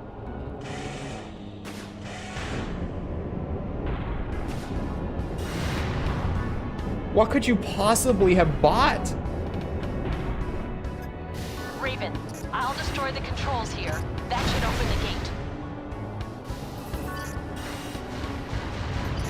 Hang in there.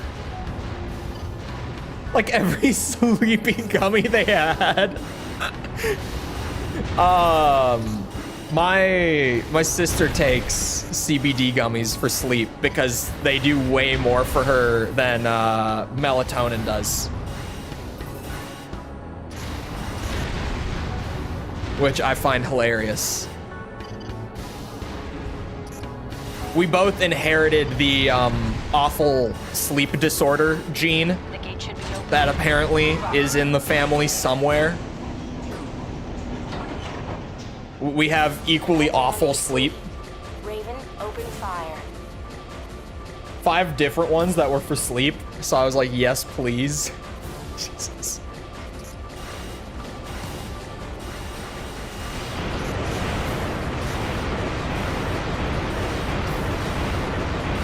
Oh my God. It's bee hopping, bro. What is happening? The AI is bee hopping.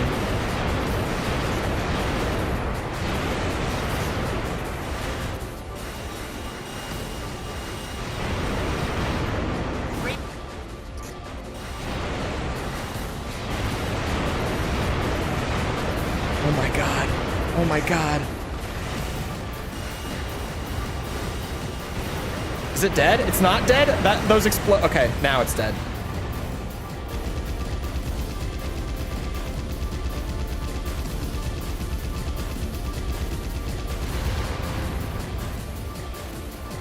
A 1-to-1 TCH CBN? Jesus.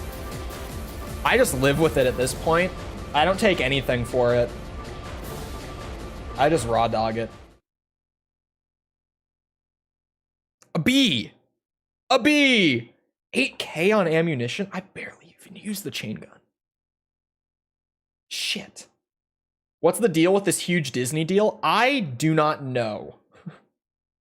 I don't know what the hell Disney is thinking.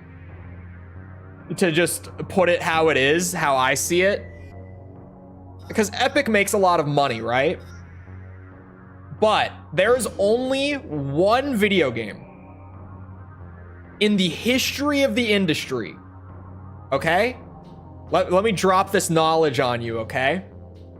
There's one game in the history of the games industry that has had more than $1 billion spent on it. Like in terms of development costs and stuff like that. Do you know what that game is? Who in chat knows it? Because I've mentioned it before. Who in chat? Someone has to know it. I've talked about it before. Who's got it? The trivia. GTA 5? It's not GTA 5. I think GTA 5 was something like 100 million. To put it into perspective for like how much these things cost. GTA 5, I believe, is like only 100 million. Star Citizen, no, not PUBG. Does no one know this? I've talked about it before because it's, I'll give you a hint. It's hilarious. It's something that I've talked about because it's funny. Does that help?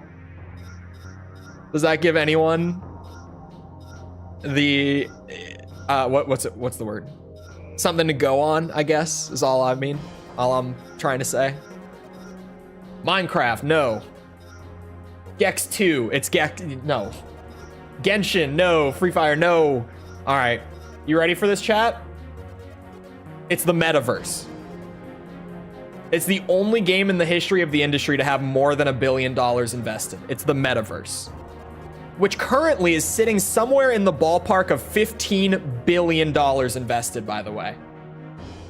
We just learned in a recent report that in the last year, they spent an additional $9 billion last year in 2023 on the metaverse, after like the $6 billion that they spent in 2022. The metaverse is a game? Yes. That's literally, it's just VR chat, but worse. Sorry, Zuckerberg, but I gotta say it how it is. These are the same damage, just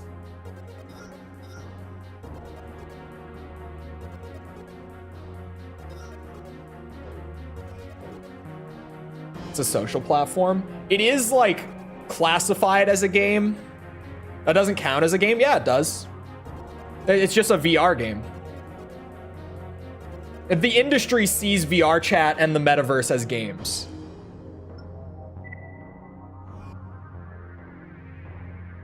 I wasn't expecting it to go anywhere. What new update? There's a new update? Did they actually do something good? Is this true? Hold on, fill me in. I'm out of the loop on this. What did they do? Cap? They're seen as games. Like Rec Room? It's true that they kind of are just like a social platform. Like, absolutely. But the industry considers them to be games. Did they actually add legs? You guys, why did you not warn me I was overweight? Did it warn me? Did it warn me?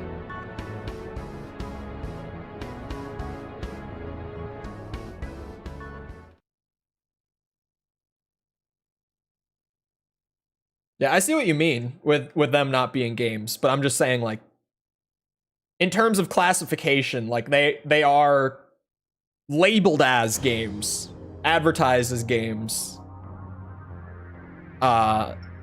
Developers in the space see them as games. After 30 minutes, I haven't touched it.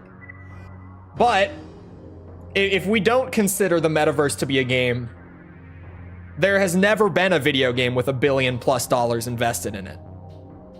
Like, if we take the metaverse out, it's never been done before, because games don't cost that much.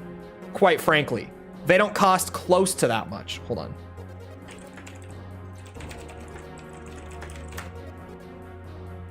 I think RDR2 is one of the most expensive now, if I'm not mistaken. I'm trying to pull up the numbers here.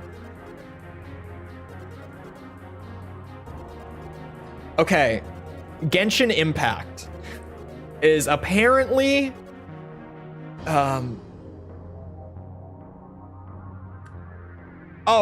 this is okay. I was gonna say this can't actually be development costs, but this is the total amount spent, okay? Meaning advertising is included. So keep that in mind. Genshin Impact is the most expensive outside of the metaverse at $700 million, but that's including their marketing, which quite frankly, I played the game a little bit way back when it came out. Like, I've seen it, I know what's in it. That did not cost $700 million. I've seen their marketing, which is insane. That is mostly marketing costs. Yeah, highest dev cost is Star Citizen at a little over $500 million. Which, yeah, Star Citizen.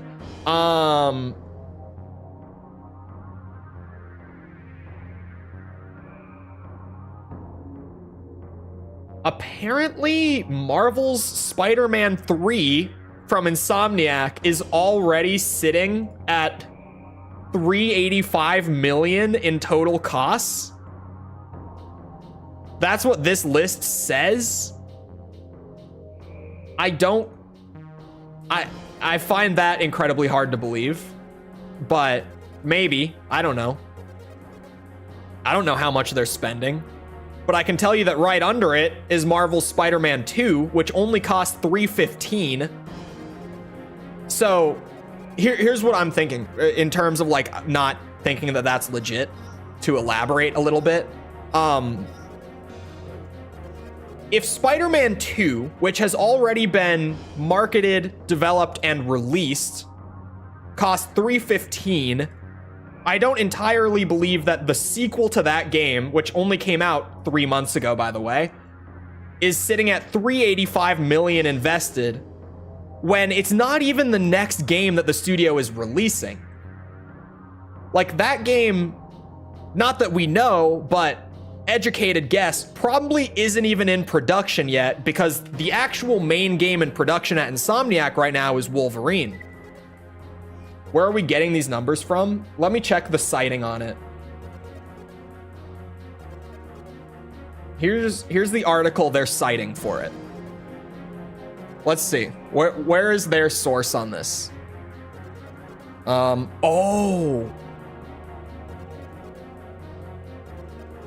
Okay. It's not that much has been spent. It's that the sequel is going to have a total budget of $385. At least that's what they have planned right now, is a total budget of $385 million. But that's coming from the Insomniac leak, so that's actually, unfortunately, pretty legit. Because, I mean, I talked about the Insomniac leak back when that went down. That was like, honestly, one of the shittiest things to happen in the games industry in years. That was an absolute disaster. And genuinely just terrible. Because if you don't know the full story, like, that leak also involved the doxing of like multiple developers and their close family and stuff.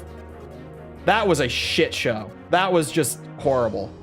All the stuff around that. It's why I didn't talk about the leak very much back when it happened. Like, when people were asking about it and I was just like, I don't want to talk about that on my stream. That's why. But yeah, outside of like those few big examples that are up in like 300, 400, 700 range, you immediately get down to like 100 million, for a handful, like for about 10 games here, and then under 100 million. Like, games don't cost that much to produce, is what I'm trying to get at with the Disney thing.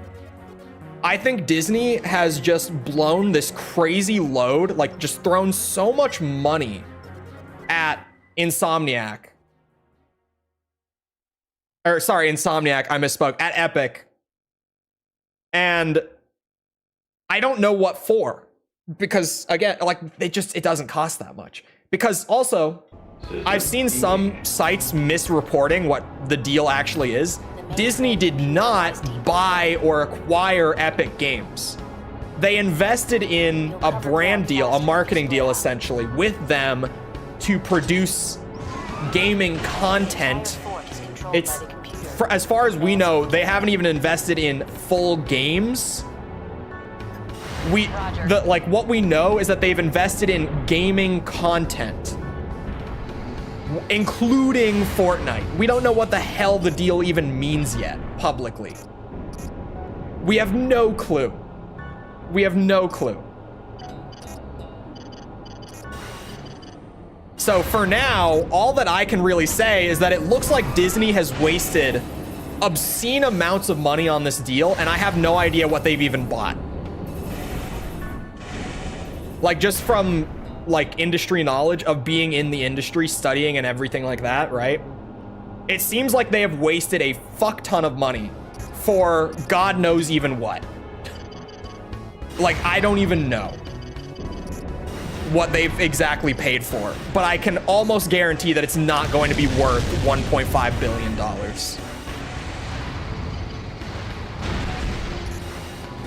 It's all speculation and educated guesses right now, but that's how it looks to me. I've got no clue what they're thinking.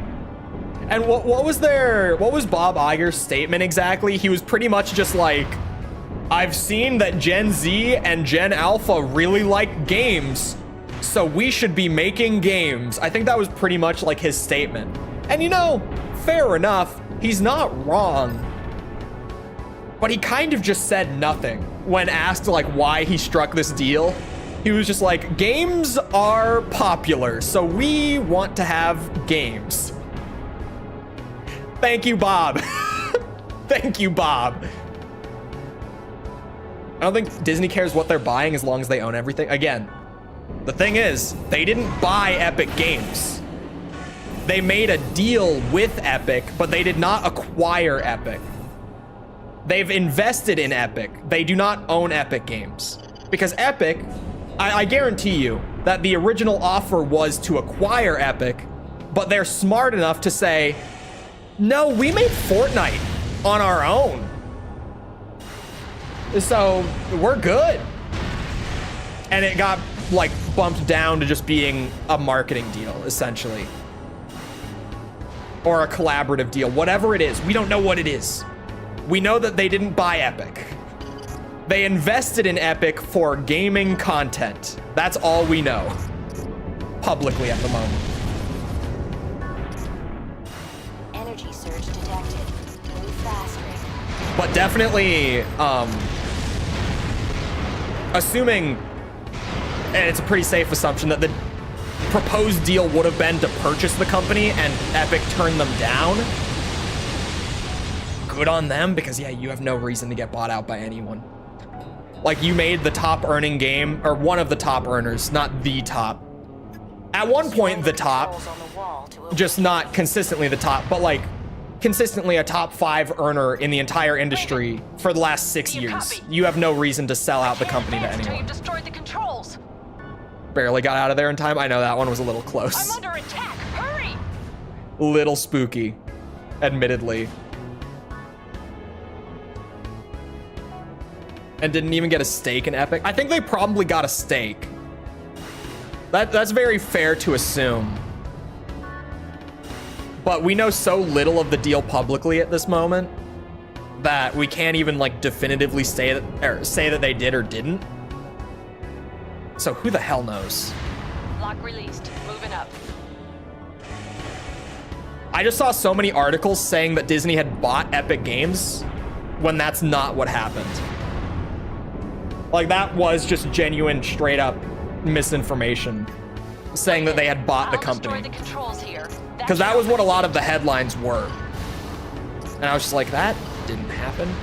Most likely, with how journalism is nowadays, like in the digital age, it's just someone reported that they had bought the company, and then off of that one bad report, like some other outlet pretty much just yoinked it and ran with it, and then it was just a snowball effect of other outlets just seeing it and running with it, where the more of those articles that are out there saying that that's what happened, the more that are going to see those articles and make their own. Move up. Journalism is such a shit show now. With, like, internet journalism. Like, online journalism is such a shit show.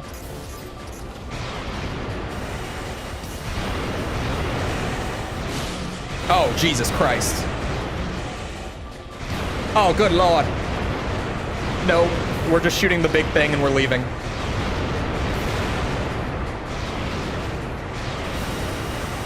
Ah! Works for me. Please stop shooting me. How many of those were AI generated? Who knows?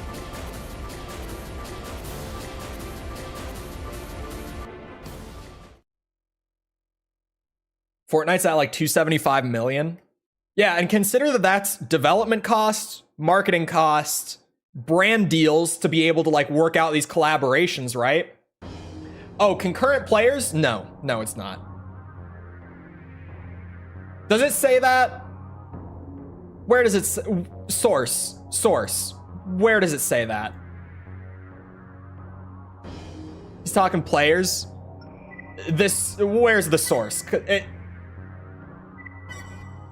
It's not your fault, but whoever's reporting that is, oh, monthly? Maybe. Monthly. Maybe. But put that into perspective for a second. Because even that, I'm not so sure. Just to put that into perspective. That's how much of the world's population, right? Think of what is the global population right now? Hold on. 8.1 billion. We're just under 8.1. So 8.1, hold on. What percent of 8.1 is 0.275, did you say? Yeah, 275. That would mean that like almost 3.5%, which doesn't sound like a lot, but bear with me, 3.5% of the global population of the entire human race plays Fortnite on a monthly basis. It's one of those things that as soon as I stop to think about it, I'm like, that cannot be. 275 million monthly users? Hold on. Can I get numbers? Human species. Sure, species. That sounds viable. I'm seeing if it is viable. I'm going to grab some data. Hold on.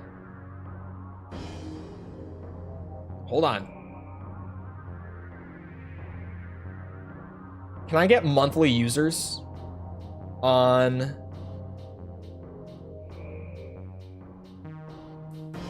I can.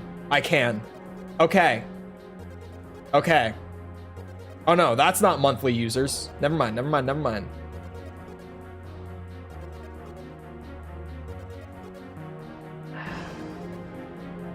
Come on, SteamDB, work with me. Work with me here.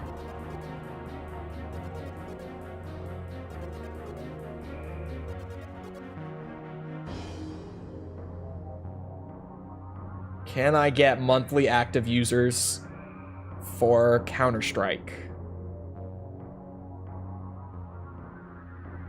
Which some people might be like, why Counter-Strike? Simple answer. Counter-Strike for the last decade has not stopped being the #1 concurrently played game in the industry. For like 12 years now, Counter-Strike every single day has had the most concurrent players, except for like crazy outliers on like Pal World's launch day. It overlapped it for like an hour.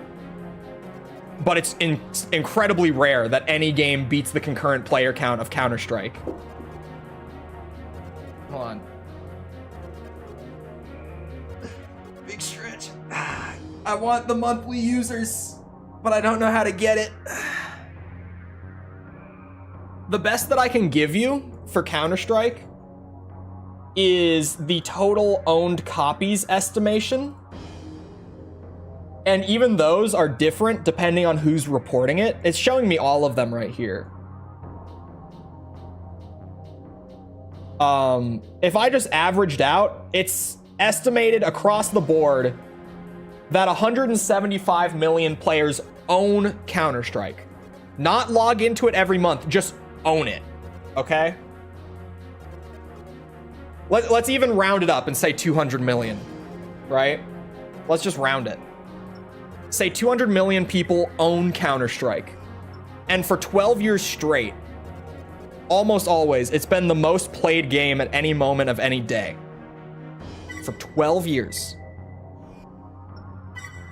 But you're telling me that Fortnite right now beats those numbers? Maybe in 2019. Maybe. You're telling me that Fortnite, not beats those numbers. You're telling me that Fortnite has more monthly users than that. Maybe back at its peak. It's possible. But now? The mainframe computer lies deep within. The kids don't play Counter-Strike. We have the numbers. Cover ground faster. We have the numbers. For 12 years, Ryan, think about this. The home gaming industry is like 40 years old. Advance with care. For more than a quarter of the industry's life, this has been the top played game at any moment of any day. Think about it. Think about it. For a moment. We have the numbers. On this one, at least. Fortnite is a weird one because Epic gives out the numbers, but there's no way to publicly track them outside of what Epic says. Because their API doesn't allow for any public tracking or data logging of it. Which is why I'm always super skeptical of when Epic puts out these huge numbers. I was playing it when it was new because I'm old. CS is just the game that never dies. Like, it feels like Counter-Strike dies because, you know, people across the industry don't really talk about it much. But the numbers are there where, like, every day it is the most played game, like, in the industry. For 12 years straight. Just CSGO. CSGO is, I think, the most popular as well. I don't know. It's dying out of attrition. It's not. It's not. It's not losing users. Hold on. Is it losing users? No. Like, it kind of fluctuates. Here. I'm pulling over this just to show. This is the monthly, like, users data table, right? For CS, because we can track Steam games. Thankfully, the API allows for it. So, like, what happens with CS is that you see a lot of months, and this is tracking just like the peak amount of players online at one time every month. So like when it hits its peak for the month. Concurrent players, right? These are like over 1 million people playing at one given time. Like it's a pretty good pattern of it'll go for a couple months at a time where it's on a downtrend and then it will come back and it cycles. It cycles. It has some big stretches here where these are always compared to the previous month as well. This isn't like an averaged out baseline. This is like, you know, when this goes up by 12%, that increase, that 112% value becomes 100%, and then it goes up by another 13. And that these are compounding values, if people understand statistics. I'm getting into statistics. I'm assuming a lot of people who watch me are big fucking nerds like I am. So there's a fair amount of people who are tracking. Some people I start getting into like compound increases and there's like, okay, you're losing me. I'm out. But the numbers don't lie. CS is not, like, CS is the game that refuses to die. I used to play CS. I think CS is boring as shit because it hasn't changed in like 20 years. I don't enjoy it anymore, but it is the game that just will not die. It refuses to die. It never will, I swear to you. Know nothing of Valve, but know of their games. Remember when Valve made games? The classic? It's true though, man. Why do they not make games anymore? Because Valve still has like some of the greatest games ever in their catalog. Yeah, that's the word I want. For a second I thought it wasn't, but it is. Energy surge detected. Move fast. Coming through.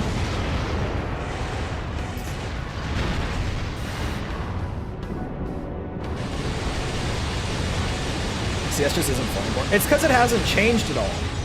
But for some reason, it almost seems like the fact that it hasn't changed at all is kind of why it's the game that refuses to die. In a way, right? Like CS has its thing that it's been doing since like 1.6 and it's been doing the exact same thing. Destroy the controls And it hits the same note every time. And yet it maintains like the largest player base out of the entire industry consistently. I can't advance. It's until you crazy. destroy the controls. Because a lot of games, it's like, why are you bored of this game? Oh, it's because they haven't like Under updated attack. it. Hurry. But then there's just Counter-Strike. It's the anomaly, right? Like whenever I talk about being bored with a game, like 9 times out of 10 with live service, I mean, not just like any game, but with live service stuff, I'm almost always gonna say like, oh, they just haven't like added anything in a long time. Like it's gotten stale. But then there's Counter-Strike. Forgetting you can't fast forward the present. The habit is so deeply ingrained. I'll destroy the How do I controls answer the here. poll when I don't That know should what it's open the gate. asking? Come on, False. You know the generations of Armored Core, Get right? in there. You've watched my videos, right? Right? Right, False?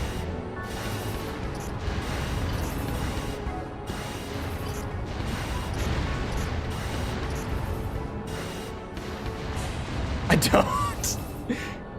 You see the new AC6 patch? Yeah, we played it the other day. We played the day it came out. I didn't plan that either. I just had AC6 scheduled for that day, not knowing that there was a patch coming out. And then when I went to start stream up, I saw that there was a The patch. gate should be open. Move up. Worked out pretty nicely. AC2 with true analog. AC2 is good. Like AC2, it's weird though, because I always feel like AC2 is good, but it's like, you know, not spectacular in any one category. But it's good at like every category is the thing. Even if it's not the best at any of them, it's good at all of them. Like it's consistently slightly above average, even though it's not like the best or the worst at anything. Like there's no crazy standouts with AC2. It's just, it's solid across the board.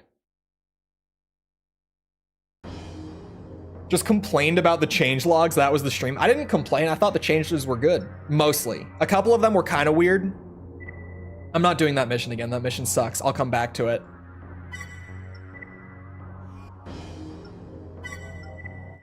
Gen 3 is the most consistently good, but 3.5 is the least consistently good, but has the highest peaks. That's, for me, I would agree. Like, Last Raven, out of all the first 3.5 generations, is the best game of the bunch. For me, at least, right? But 3.5 also has, like, Nexus, which is just kind of the most mediocre Armored Core game. Like, none of it's bad. Actually, the arena's bad. Like, the missions in the campaign, it's not bad, but it's not good. It's just, it's there. It's there. Ninebreaker is bad, just across the board. Shit game. I said what I said. It's lucky that it has the core like Gen 3.5 gameplay, because if it didn't, I would be so much more ruthless than I already am. Like, Ninebreaker is just genuinely... I don't get it. But then Last Raven is like my favorite old gen Armored Core. It hits the highest peak, but it has some of the lowest lows in 3.5. I think Ninebreaker is the lowest point of the entire franchise. Easily. Gen 3 is consistently good. AC3 is it's great. Silent Line is solid. Pretty good game. Gen 2, it's like Armored Core 2 is great. I really like Armored Core 2. That's all of them. I really liked it. Raven. Another Age, not so much. Another Age pulls it down. Gen 1, like all three of them are good, but again, like none of them are the best at any one thing. They're just kind of all like, yeah, this is good for what it is. It's there. That's only an A? Come on now. Come on now. We can do better. It might just be a speed thing for that one. Nobody would judge you if you skipped Ninebreaker. Maybe one person. We're doing it for the 100% if you mean that, unfortunately. We'll get there when we get there. At this point, Ninebreaker, there's no way that it will be worse than Silent Line to 100%, right? It can't be. This is the game that just refuses to end. I can't seem to complete Silent Line. Every time I think we're getting there, we're not. And yeah, I've also S-ranked DMC2. That's true. That's true. I have the patience of a Zen monk. Everyone knows it. Silent Line is pushing my patience. Genuinely. Silent Line is getting there, and I've got a lot of patience. I'm very, very patient. Silent Line's getting somewhere, man. Ninebreaker, I refuse to. Dude, Last Raven is going to take a while. Absolutely. But, at the very least, it's the Last Raven, right? Like, it's one of the best Armored Core games, like, on the whole. Silent Line, I don't feel like is one of the best Armored Core games. It's good. It's, like, in the middle, I would say. It's somewhere... Like, out of the 16 games, if you've got, like, the top 5 and then the 5 after that make up the top 10, and then you've got, like, the 5 bad ones, and then you've got, like, Ninebreaker at the absolute bottom. Silent Line is, like, in the top 10, but not in the top 5 for me. What is my top 5? 6 is number 1, then For Answer, then Verdict Day. I'm just doing this off the top of my head. My review scores might be a little different, but like off the top of my head, combining the review series experience with the 100% experience so far. This is the list. Like 6 is number 1. That's probably not going to change. For Answer is number 2. Also likely not going to change. Then Verdict Day. Then Last Raven.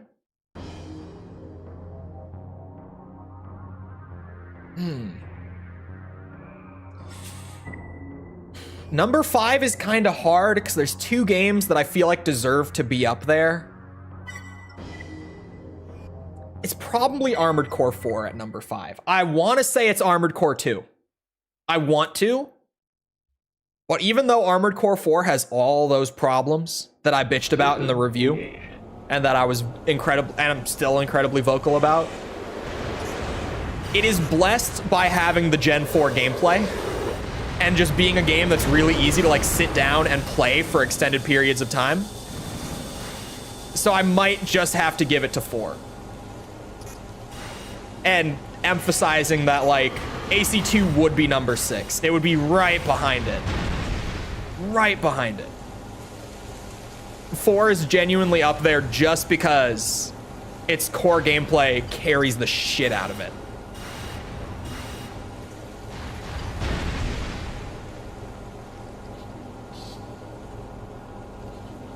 Where is the enemy?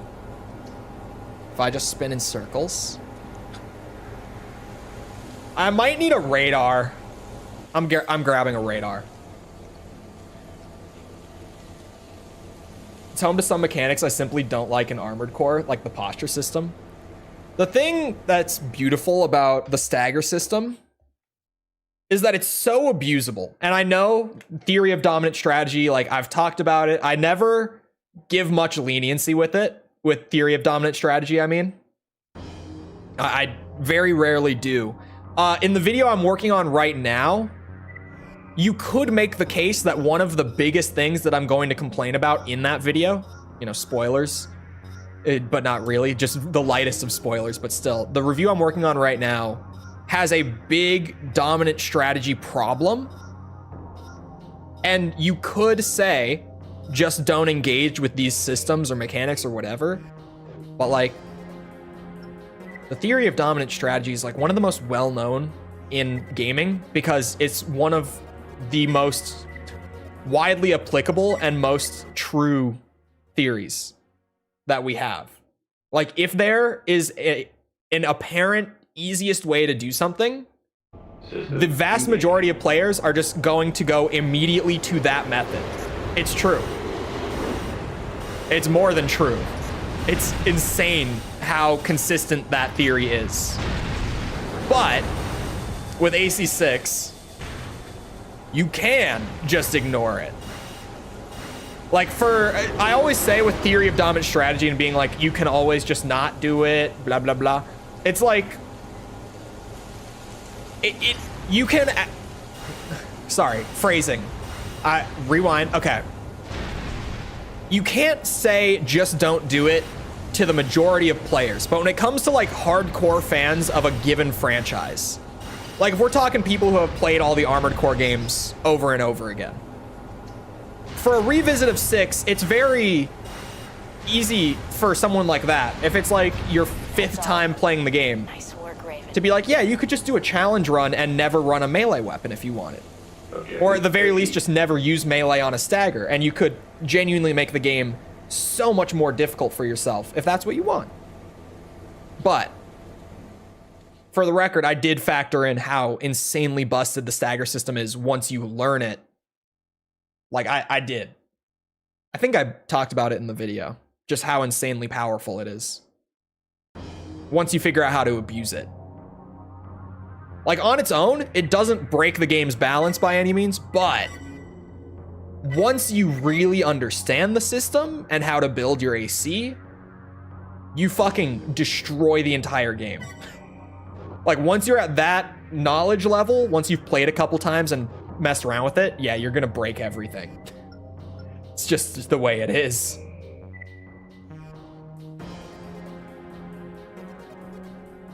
Hold on. There we are. I can finally buy the really expensive back weapon. Just get it out of the way. Like mage builds in Elden Ring or bleed build. Yeah. Like those are super balance breaking. And you could say, just don't use it. But most players are gonna use it anyway, right? Like they just are. Once they know that it's there, yeah. My first playthrough of Elden Ring, I used a bleed build. Only an endgame.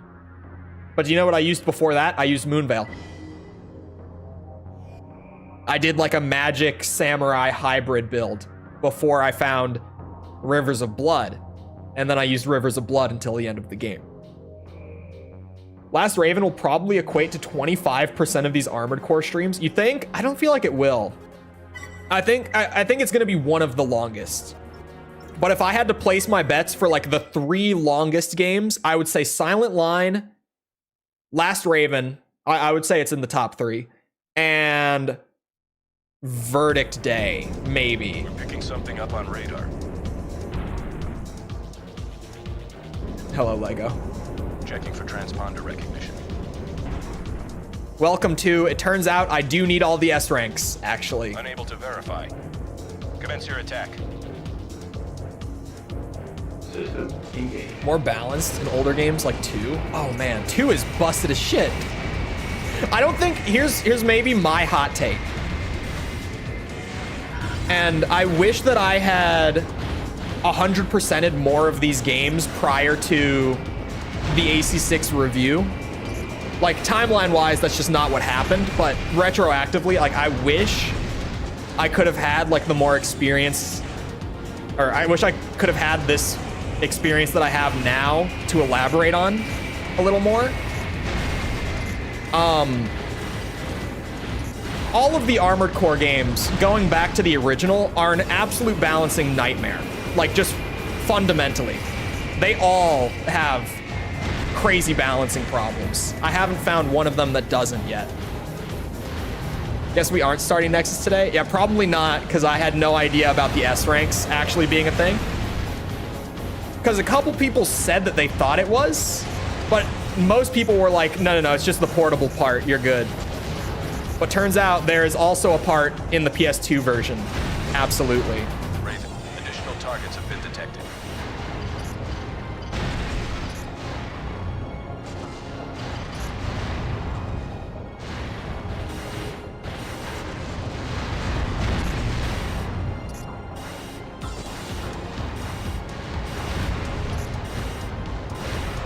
At least Nexus should be a much easier 100%. I don't know, actually. No one has talked about We're inside the fortress. whether it's difficult or not to 100% Nexus. Is anyone with first-hand experience on this? How is Nexus to 100%?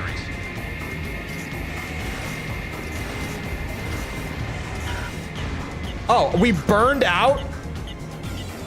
Bro. Movement of AC5 and Verdict Day, a man after my own heart. You know why? Because it's got good movement. Dude, everyone in those comments, I swear to you, okay? Let me rant on this one for a quick second. The people who got really pissed at my AC5 video and my Verdict Day video, I swear a bunch of them either just haven't played Gen 5 or they played like an hour of it or 2 and then dropped it. Because so many comments were like, the movement is so slow and clunky and bad. I'm like, what? The movement's so good. Like the game, if you play it like old gen Armored Core, is slower. But once you learn the new mechanics, it plays really fast. Like once you're really in the flow of Gen 5's mechanics, it's very fast paced. It's just got a completely unique learning curve to itself that the rest of the Armored Core games don't have, which I feel like only makes it a little more interesting for me. That it's like that much more unique than everything else.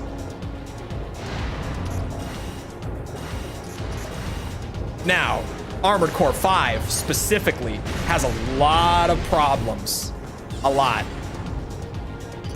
And I could go on about them, for sure. But Verdict Day fixes a lot of that. And Verdict Day's pretty fucking sweet. Getting best ranks on Ninebreaker? Yes, unfortunately.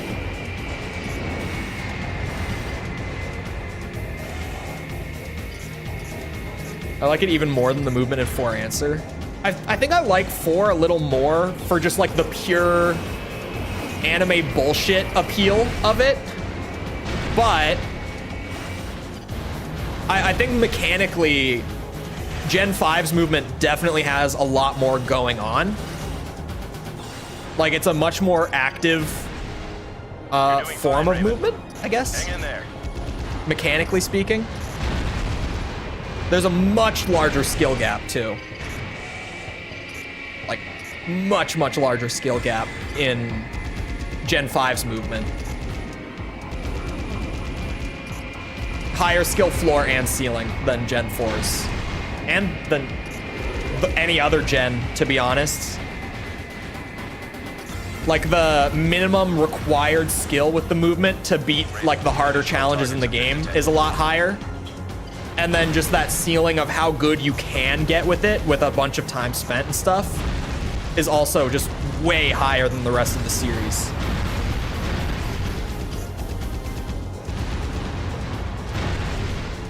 The enemy is retreating. Thanks for your help. Objective achieved. 4A was fastest with 1.2 regulation. Really? I played on 1.0 because that's just what the disc I had was on. And FromSoft doesn't have like the patches on their website. Because some old games like that, you will be able to go and download the patches manually, like from the developer or the publisher or whoever. It's just not a thing for Gen 4. Although, didn't RPCS 3 recently add a thing where you can update the game just through the system, through the emulator now? So since I'm emulating for upscaling and stuff, I might be able to play on a newer regulation with patches. And yeah, I thought they added something like that in more recent updates. Although Gen 5 I was never able to get working on, what's it called, on RPCS 3. I had to use the Xbox versions, which was such a pain in the ass. You think we'll ever get a gen with more than one expansion? Probably not. Because the only examples in Armored Core that got more than one expansion are Gen 1 and 3.5. Although there's, not to completely ignore the crowd that exists in the Armored Core community that just views Gen 3 as Gen 3. Like, they say that everything from AC3 through Last Raven is one generation. I think it makes way more sense to split them up into two, because Nexus and onwards changed enough to where it's like, this is its own beast in terms of like design and gameplay and stuff. It's not just the controls either.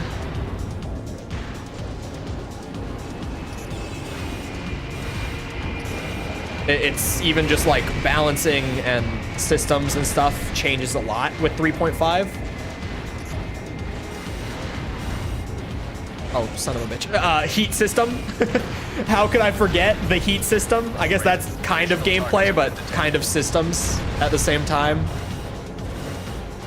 But yeah, notoriously, the heat changes that I forgot about until just now, to be honest. Not looking forward to that.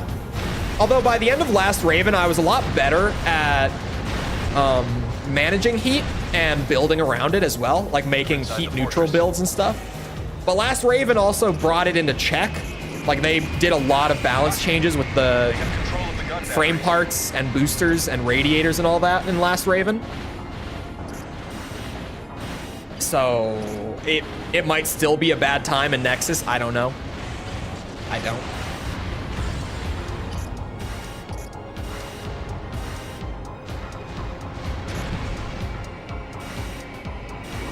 Gen 4 needs some fiddling to get to work in RPCS 3. It's a slideshow on that config. What? Oh, it might be the beef PC. I always, with like 7th gen emulation, it's so hardware dependent right now. And so I've had I meant Gen 5, even Gen 5. Okay, Gen 5 was a lot of work to get it running, but I mean, as you saw in the review series, right? In the footage I have for that, I've got it all running right and at like a locked 60. I did get occasional drops below 60. Not to say it was entirely locked, but like 95% of the time it was at 60 FPS. But that's using Xenia with a 4080. Which obviously is going to make a difference. It's going to factor in a lot, right? Thank God I upgraded my PC in the middle of the review series. Like, I didn't even upgrade it because of Armored Core, specifically. it was just in general, I was like, okay, these new games that are coming out, like I need better hardware at this point. The 1080's not cutting it anymore, you know? But thank God I upgraded like right before, because when I upgraded, I was in the middle of playing Silent Line. So only like a few weeks before I got to like Gen 4 and Gen 5, I upgraded to the 4080 and the i9.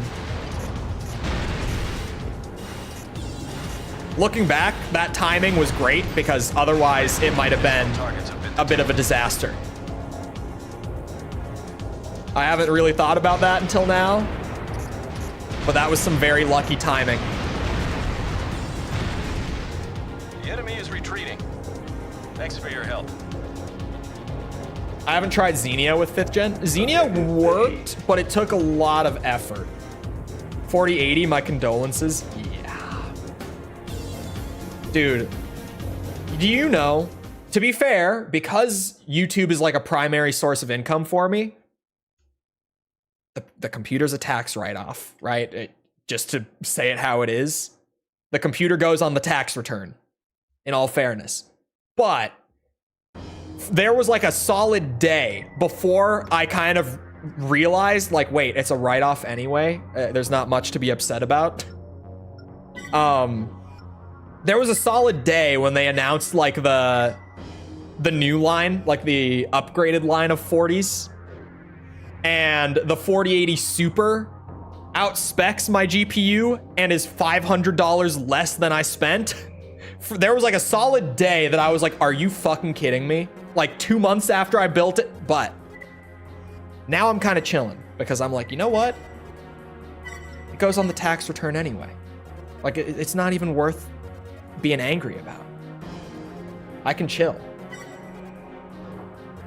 Of the 4000 series past the 60 Ti, I'll use that shitty connector. The connector got fixed very shortly after release, but the connector thing was a disaster. That was a shit show. But only like the very first line of the 40 series had that, you know, self-immolating property, if you will. It still is. It's not. It got fixed out. Because I was very worried about buying a 40 series for that reason. But when I was looking into it, everyone was like, no, it got fixed. Like, they don't do that anymore. As long as you buy one that's not like the original line, they don't set on fire like that.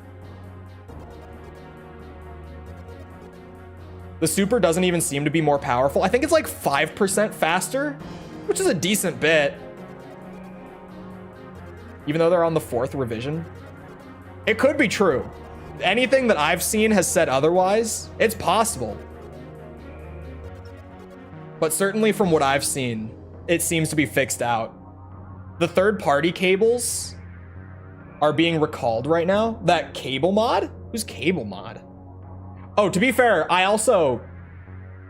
mean, with most GPUs, you're typically not buying it like from NVIDIA. Like I have an Asus version of the 4080. Why the hell did my chat just break? God damn it, I'm gonna have to fix that in a second. My chat just broke. I can't read cable mod recall. I'm curious about this. This is a day ago? This is literally a day ago. Hold on.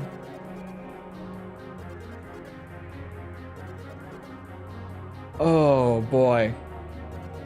Recall details. Hold on.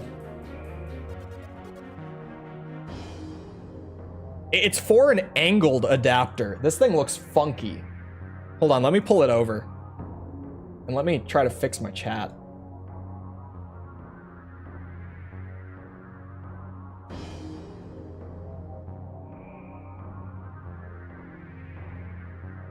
Here we go. This bad boy, the 90-degree angle connector. The third-party one from, yeah, Cable Mod. Has a recall. As of yesterday. You should stop using the recalled angled adapters. Contact Cable Mod for instructions on how to safely remove their adapter from the GPU. for a full refund, including costs of shipping, or $60 store credit. How much is this? Well, I guess. Does anyone know how much this costs? Does anyone by chance? Oh, here we go. This costs about $40. So the $60 of credit, that's not so bad. 50% profit, right? I mean, 272 reports? That's a lot. When we're talking about 40 series, that, yeah, $75,000 in property damage claims. Yikes. Big yikes. Ouch. I slept weird, man. My back. 100 better ideas than using the 12+6 connector. Thankfully, mine is all good. And I don't do much disconnecting my GPU. So we should remain fine, probably.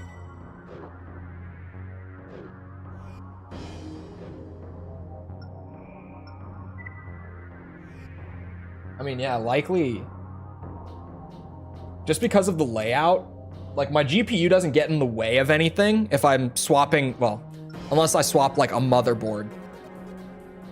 I don't really have a reason to take it out unless I'm replacing the GPU itself or the motherboard. Which if I'm replacing the motherboard, I'm probably just building a whole new PC. I'm not... My back stuff started when I was 25. It's just when I sleep on it weird. It's just been confirmed. Crest is preparing to launch a major assault across the... It really is that thing when it's... some days I just wake up and I'm like, oh no. Like, you feel it within a minute of waking up where you're just like, oh, I slept on it wrong. Uh-oh. And then you just feel it for the whole day, like you're an old bitch. Bitch is the word. We'll go with that. System engaged. 12 needles. Listen up. I actually don't remember how many pins my connector is, but I feel like it was more than 12, unless I'm mistaken. It's probably 12 now that I'm thinking about it. Hello? Where are the enemies? I just want, there we go. Them to be in range so that I can start getting shots easy. That hurt a little bit.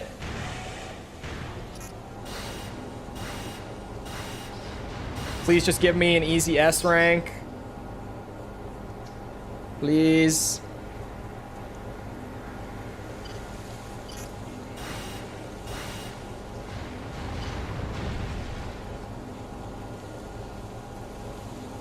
Only the new 12 pin and older 8 pin. Wait. Pause. Pause. 8 pin?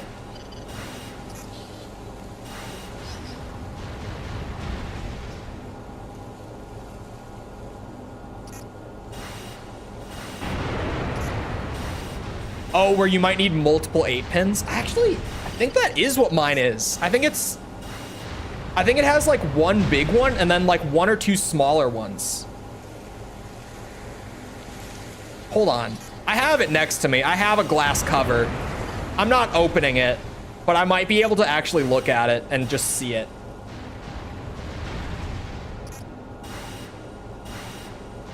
My GPU sits a few inches away from me at all times, so I could look. Like a 3x8. I think there's a 12 and then 1 or 2 8 pins, if I remember right. Like, now that you're saying that it might be using multiple. I don't know. I got the Asus Tough one. The Tough Gaming.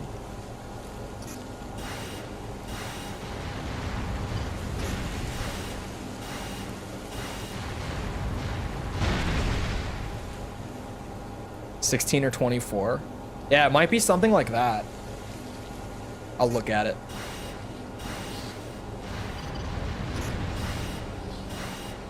Unless anyone just pulls it up before I get this finished.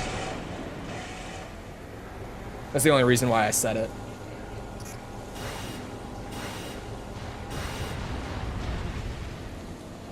Are we done? There's no more. Okay. Achieved. How many are you? I have 3 8-pins. That's what it is. I can see them. Yeah, I've got 3 8-pins. That's exactly what I've got. I thought there was a 12, but I'm clearly wrong. It's 3 8-pins.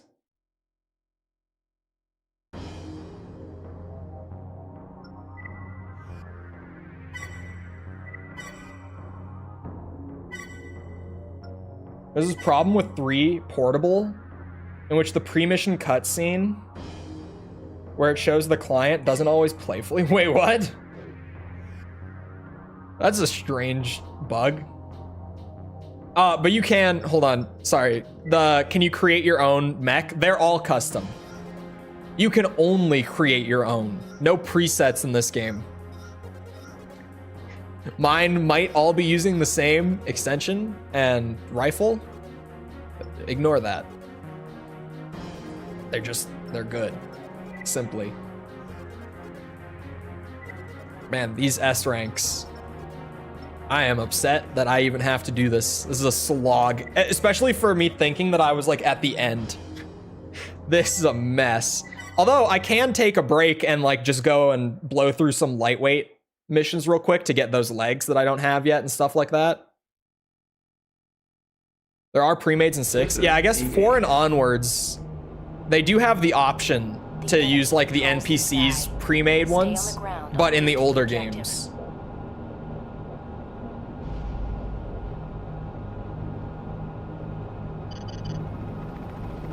Oh.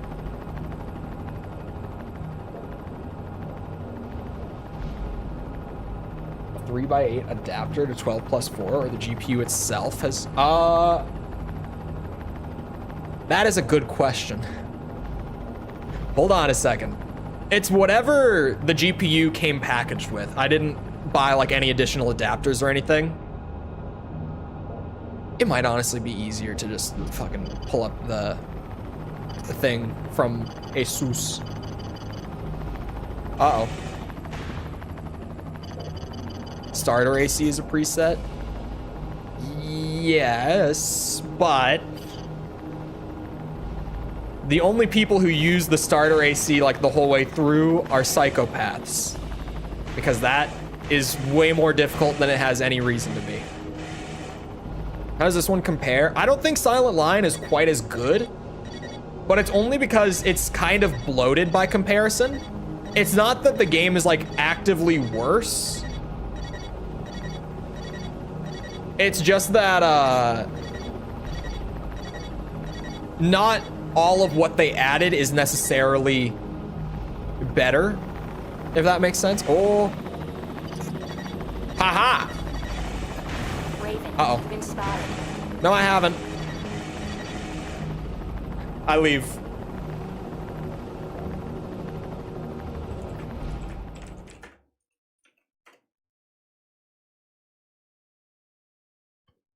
Hold on. This thing is entering target area. Commence operation. God damn it. Okay. Hold on. System engaged. What did I pick for the Capcom poll? I'm trying to remember. For the for like the games I'm interested in sequels of, I think I said RE, DMC, and Dino Crisis were my 3 that I chose.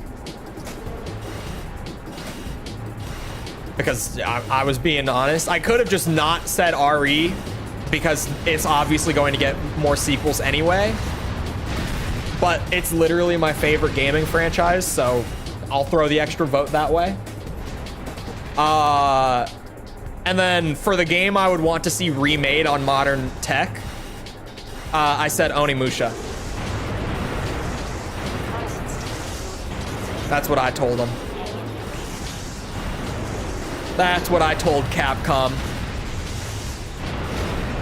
I've tweeted it just for a little bump. Because I know that I've got a lot of Capcom fans hanging around. For whatever reason, who really knows? I want a new Mega Man game so bad. Go vote! They're literally doing a public poll to gauge interest in franchises for sequels and remakes right now. Yeah, this is officially from Capcom. Quick shortcut there. Description has my Twitter linked. My most recent tweet is a link to the poll. Just go. If you want to share your opinion with Capcom, go. It's going straight to them. Tell them what you want. I mean, we can talk about it here still, but go tell Capcom what you want. Do I want to do the extra part, or do I stop now? Can I get an S rank if I just stop now? Would it be better or worse? What the hell is this?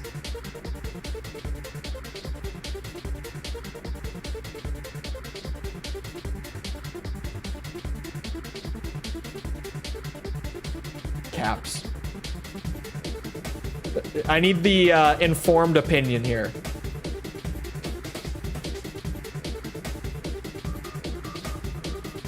Do I go and what's the thing? Or what's the term I'm looking for here?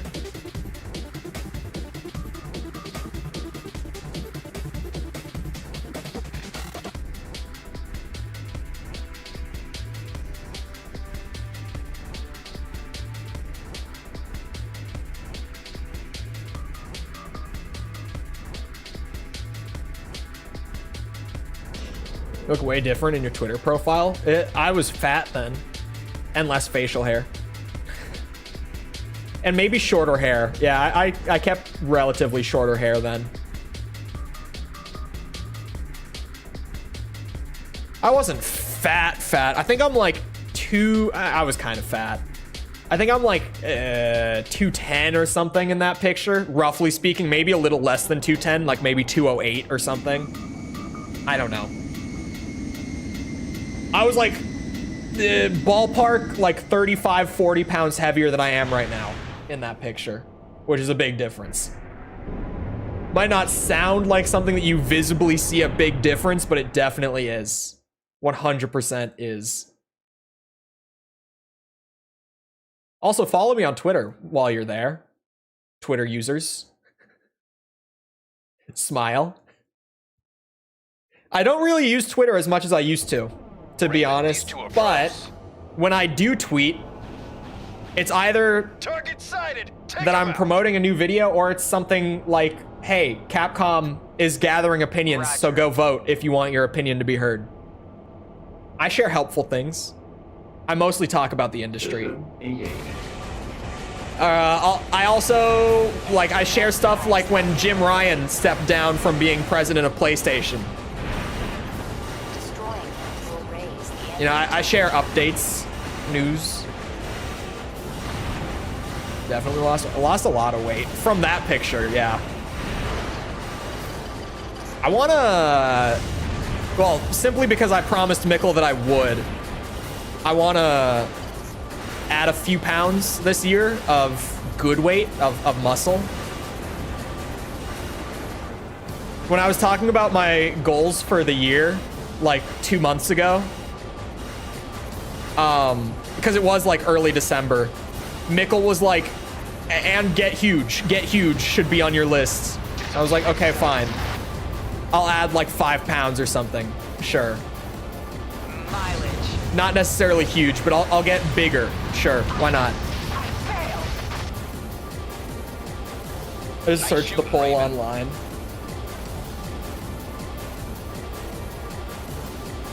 Need a 1942 remaster because it has the worst theme in any game ever. Bro, I don't know why 1942 was on there. If you're in the middle of voting, you might not have, because it's at the end, relatively, that they ask like the game question. They try to gauge your interest in the company to begin with before they ask about the game that you want to see going forward. But yeah, 1942 is on the list for like game that you would want to see a remaster or remake of. Why? Why? Who? I'm sure some people are voting for 1942, but what? They're kind of just throwing everything on there, I bet. The fact that they have officially acknowledged Dino Crisis and Onimusha in one poll is crazy enough. I think they're just genuinely throwing everything out there to just see what hits at this point. Which, fair enough, not a bad strategy. Solid way of doing it, actually. What's the difference between a remaster and a remake? Oh boy, have you come to the right place. Because if I ever were to write down a list of pet peeves, longtime viewers know, if you've been around in the stream long enough, you know. One of my biggest pet peeves is people not knowing the difference between a remaster, a remake, and a re-release. Drives me The enemy controls the fucking sky. crazy Stay on the when ground people on the mislabel them. objective. And my pet peeve is only made worse by actual publishers mislabeling things. That drives me even more crazy. So, easy way to put it, right? If the game is relatively untouched, okay, hold on. If it's the same game with the same assets, but it's running at like a higher frame rate or a higher resolution or whatever, that's just a re-release or a port, right? A port if it's going to a system it's never been on, a re-release if it's just like for updated OS or anything like that. If it's the exact same game, but it has new assets that have been made from scratch, that's a remaster.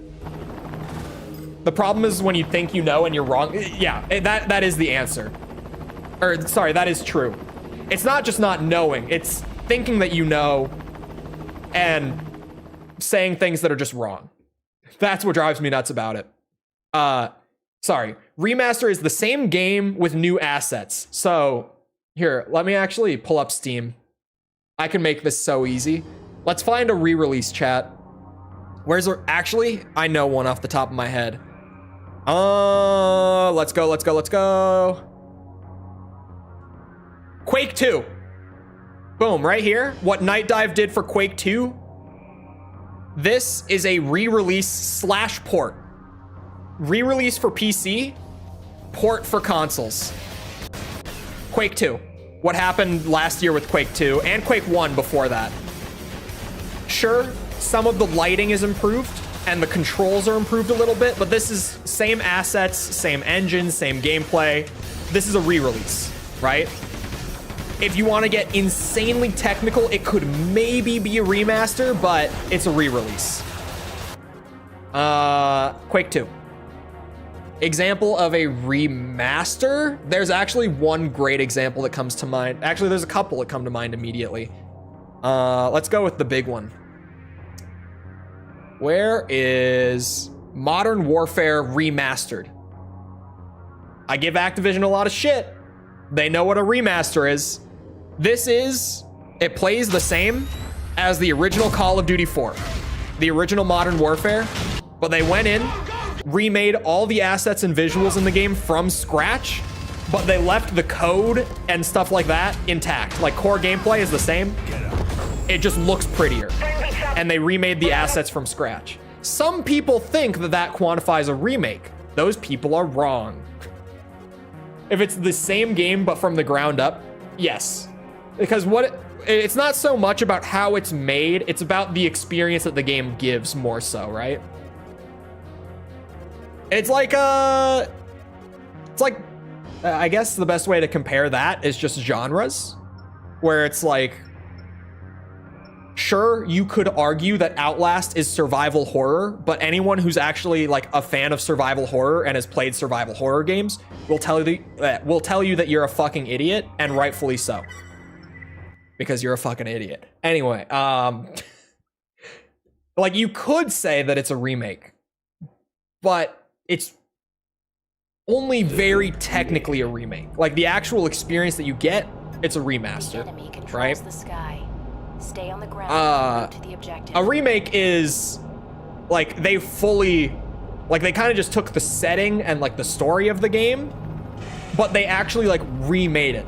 Think what Resident Evil does, where you look at like the original Resident Evil 2 to Resident Evil 2 2019. Like that is an extreme case of a remake, but it's a remake. Like it's a really easy example to point to and be like, this is a remake. Even Resident Evil 1's remake is less extreme, but you look at it and it's like they redid all the visuals. They've added a bunch of new items. They added a bunch of new areas. The level design that they did keep intact is remixed and changed up. The Outlast shade. I'm not saying that Outlast is bad in that statement. I'm just saying it's not survival horror. I do think that Outlast is bad, but that's a whole other discussion that I'm not having right now. For clarity's sake, I've certainly talked my shit about Outlast. Not that I haven't. Failed. God damn it. Return to base. Final Fantasy VII is a remake. That's a good example too. That's a very severe remake as well, like Resident Evil 2. Maybe even more severe than Resident Evil 2 in that statement. I don't like Outlast, but yeah, it's just like the genre thing. Or saying that Breath of the Wild or like Tears of the Kingdom are immersive sims just because they have like some very like surface level similarities. Like genres are genres. A remaster's a remaster. You know, like some of these things, if you just go by the pure written definition, are really hard. When it comes to like remaster, remake, they're making a completely different game.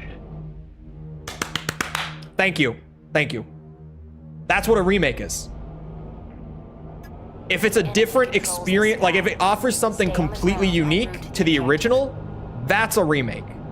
If they've changed like core gameplay, level design, the like core design tenets, that's a remake. They have remade the game using the absolute like skeleton of it, right? Like setting, story, basic genre stuff. That's a remake. A remaster is just going in and giving it new assets but maintaining the gameplay.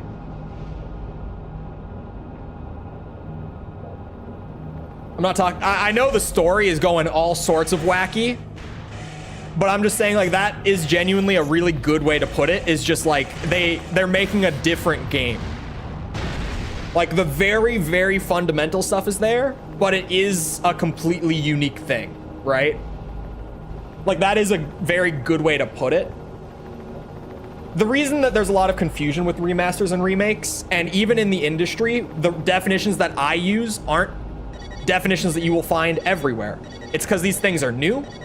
It's because if you try to write it down in like a concise sentence, you're not going to be able to perfectly nail it. These things are hard. It's like trying to define a genre, right? Like you can sit here and say like, yeah, survival horror is a horror game with an emphasis on the survival element and like inventory management and stuff. And then some guy in the back is going to be like, so Ark Survival Evolved is a survival horror game? And you're like, I mean, yeah, based on what I just said, it is, but like, no, it's not. You know, like if you try to put it into super literal definitions, a lot of things will be not what they are. Like sometimes there is I say sometimes, a lot of the time there's a lot of give.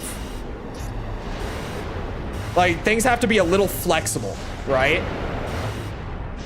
If you just hold it super strictly to the definition on paper, you're gonna get a lot of weird shit to start happening. Especially with genres more than remake and remaster. Both of them are one of those things where like once you've experienced enough of it, like once you've played enough remasters and enough remakes, you start to know the difference just on your own. Like you can just look at something and know. The same with like a genre. Sometimes it really is just enough firsthand experience with it to get like that full understanding of it. Like I couldn't sit here and fully explain to you what a JRPG is and isn't. Because by literal definition, it's just an RPG made in Japan. But JRPG fans know that that's not what it is. And I haven't played enough JRPGs to be able to like completely accurately nail it down and argue what is and isn't. I just haven't.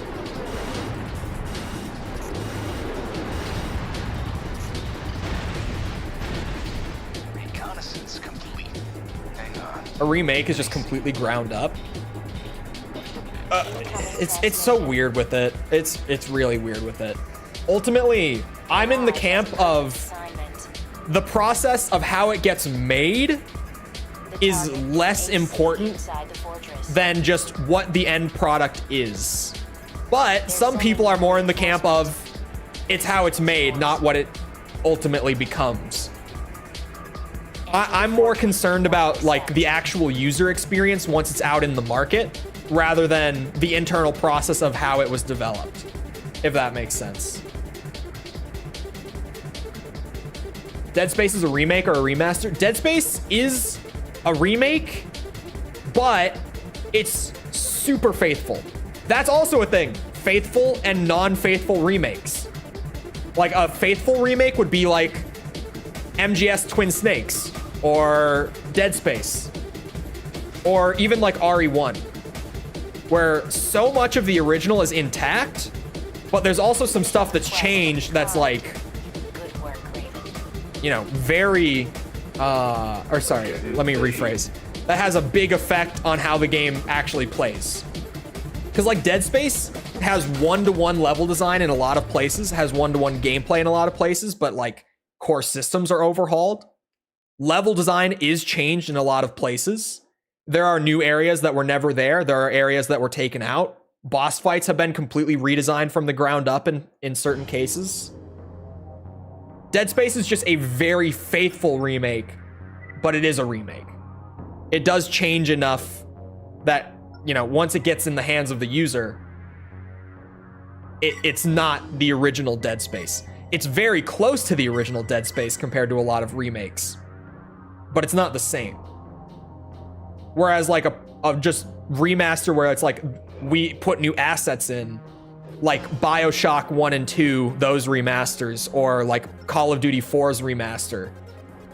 That's like, if you play the original, you're getting the same game, it just looks worse than the remaster. And I should also emphasize, the definition that I go by is more widely used in the actual like design and dev side of the industry. There are certainly designers and developers that use other definitions, but I do subscribe to the more common one, but you'll find a lot of designers and developers that don't go by the same definitions I do. Because again, like there's no 100% agreed upon definition for it yet, simply because it's new. The industry is too young to have like a complete set in stone definition across the board that everyone shares. Isn't the game industry fun? Isn't it fun being in an industry that's only like 40 years old? Well, home console is like actually only 40 years old. There were home consoles 50 years ago, but they were just putting the arcade games on a little computer. Like actual games being made for the home system and only for the home system is only like 40, 45-ish years old, depending on where you start with that. That's a whole thing. So if I make God of War the exact same, but now Kratos plays like Dante, could it be a remake? Yeah, because that would be a very different game in terms of how it plays. That would be really different. Because, you know, Kratos has like 1 or 2 weapons. Or sorry, God of War 2, I actually can't remember. God of War 2 works the same way, right? Where he has like 2 actual weapons and then just like all the spells, right? Correct me if I'm wrong. So he has like 2 weapons and like 4 abilities. No, God of War 2 did have a bunch of weapons, didn't it? Hold on. I think I'm thinking of how God of War 1 was. Hold on. God of War 2 weapons. Maybe it's time for a replay of God of War. It's only been like a year since I did it, but maybe it's time. Okay, yeah, there's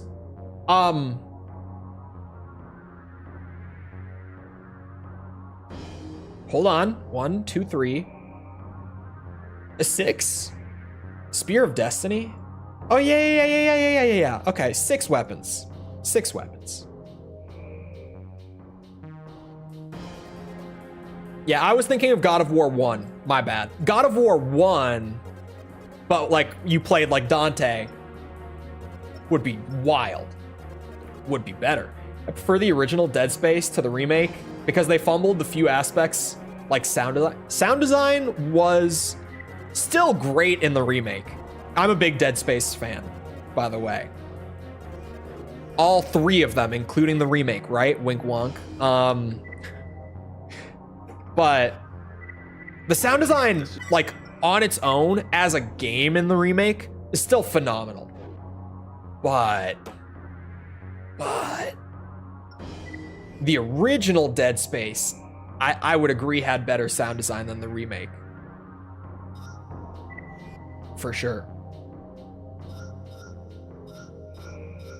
Is there a laser sniper rifle? Or maybe just a laser rifle with a comparable range, even? Doesn't look like there's any, or, hold on. Maybe it's lumped in with the snipers, like the shotguns are, where it's like you've got the shotguns and then the energy shotguns. Hold on.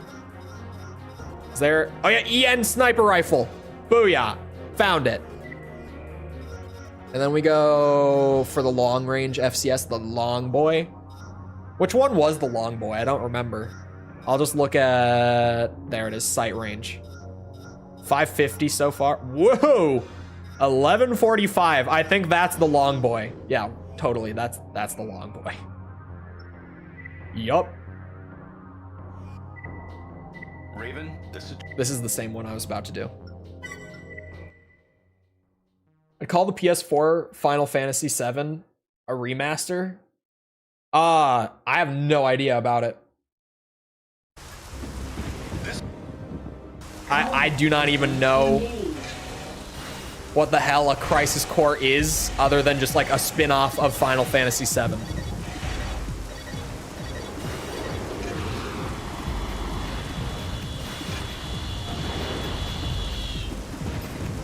This thing has 8 shots. 8 shots. Thank you, FromSoft.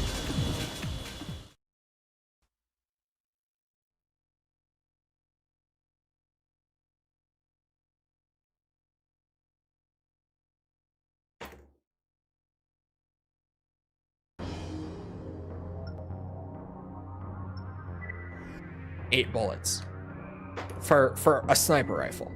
I don't care how much damage that shit deals. Okay, it deals 2,200 damage. Maybe it's fair. Now that I've seen the damage, okay, I might be a little more calm about it now. Because for a second I was like, what the actual hell? But it deals 2,200 damage a shot. So maybe this one can slide. I guess I'm just using, this is the only energy sniper in the game. So I guess we're just gonna have to go. Can I see, oh yeah, ammo price. Very important factor here. One of these, this one has more ammo, and that's the difference. Yep. They changed the combat style to the Final Fantasy VII Remake, though. Did the original Crisis Core use turn-based, and the remake doesn't? I say remake only because I don't know shit about it. For the record, like I said, I don't even know what the hell a Crisis Core is other than a spin-off of 7. But I've heard everyone call it a remake. This is Alpha Leader. Target area in... Combat system engaged.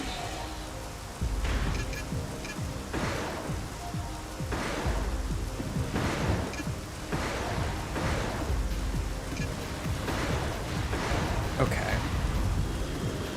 Oh, behind me. Fun.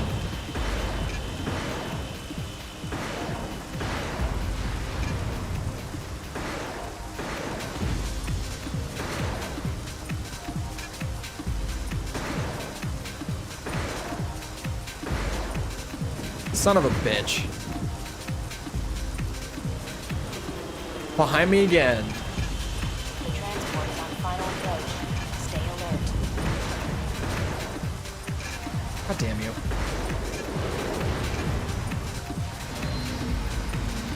This is Skyguard. We're touching down now.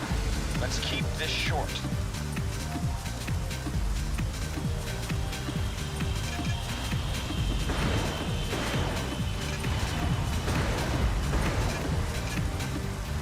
Thought the OG was turn-based.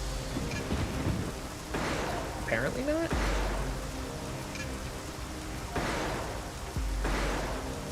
God damn it. Changing direction, bitches. Enemy reinforcements detected. Oh. Oh, it's the little roly boys.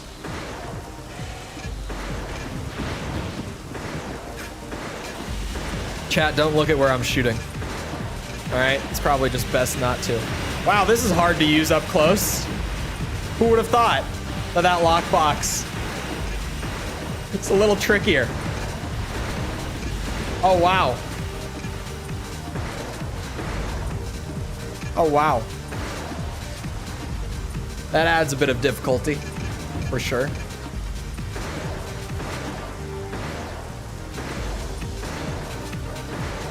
Oh, they change direction so frequently. Oh, this is bad.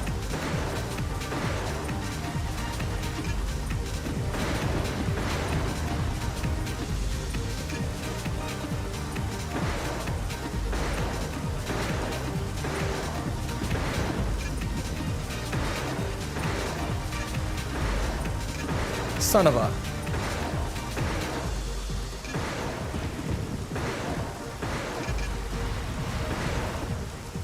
Oh my. Oh, and there's more.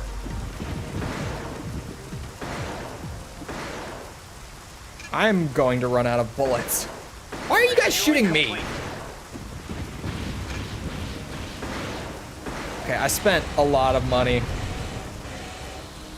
I don't know about this rank right now. It seems a little rough.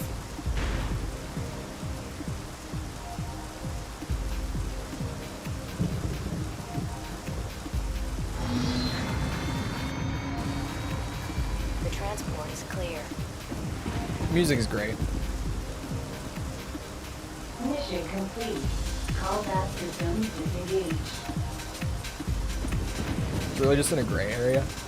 Again, I don't really, and most people don't go by the like dev process strictly. It's typically more about like how the game comes out as an end product, and I just don't know the game. I just don't know the game.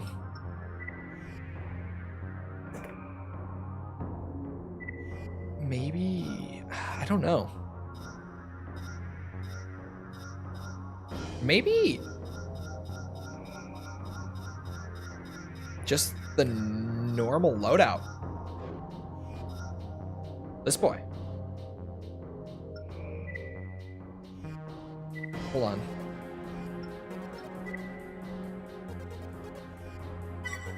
Maybe we bring the tank anyway. We just say fuck it. Reunion instead of remake or remaster. Sure, reunion works. Why not?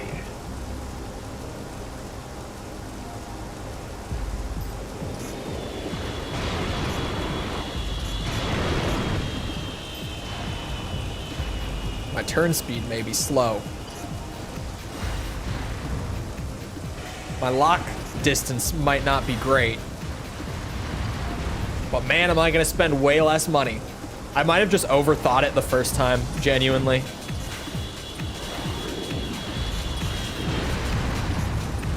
I'm just so like hard-coded to bring the sniper for the airport missions because it's almost always the way.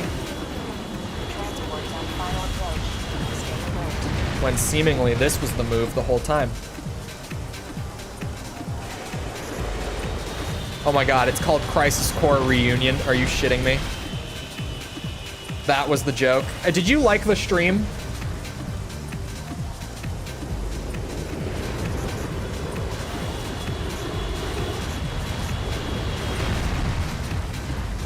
Did you like the stream?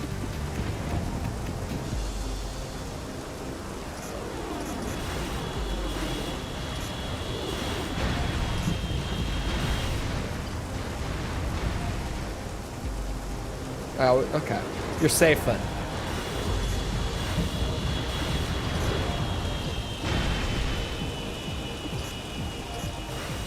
You're safe then.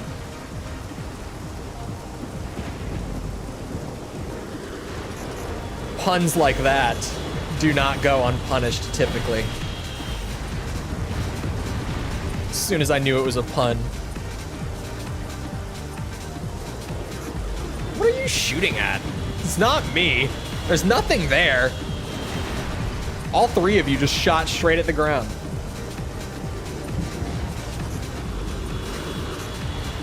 Oh, also, reminder, we're playing Tekken 8 on Sunday. Normal stream. I'll put up like a community post about it.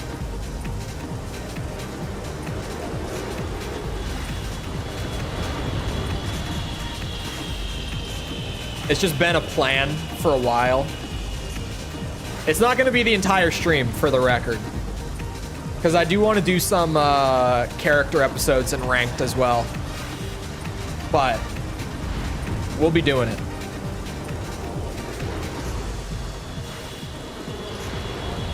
Just asked us to take Capcom's survey. Take the survey. Vote for Onimusha remake. Or, you know, whatever else you might want. But in my opinion, you should be voting for an Onimusha remake. And a Dino Crisis sequel as well, for the record. Imagine if they made a new Dino Crisis game today. Think about it. Think about it. Like, think about, you know, Dino Crisis back in the day, gameplay-wise, it was just an RE clone, right? With dinosaurs. So think about modern day RE clone with dinosaurs. Thank you very mucho. I have now sold you on the idea, I'm sure. Just a modern RE game, but you fight dinosaurs. You're welcome.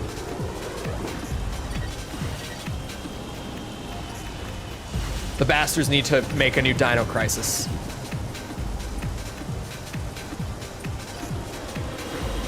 Could barely run at 40 on lowest settings. Yeah, my buddy had some issues getting it to run optimally for him. I'm sorry, where is the transport? Does anyone know? Anyone know where the thing is? Oh, there, you decided to show up.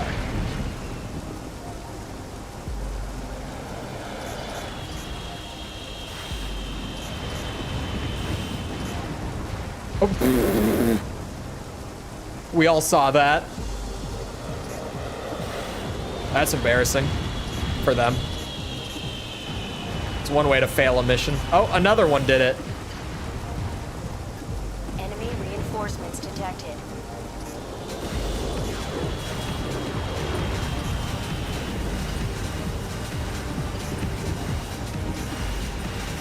God, these little shits.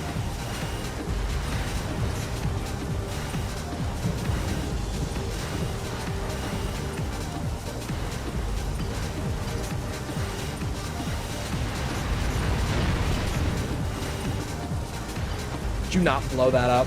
Thank you. I appreciate it.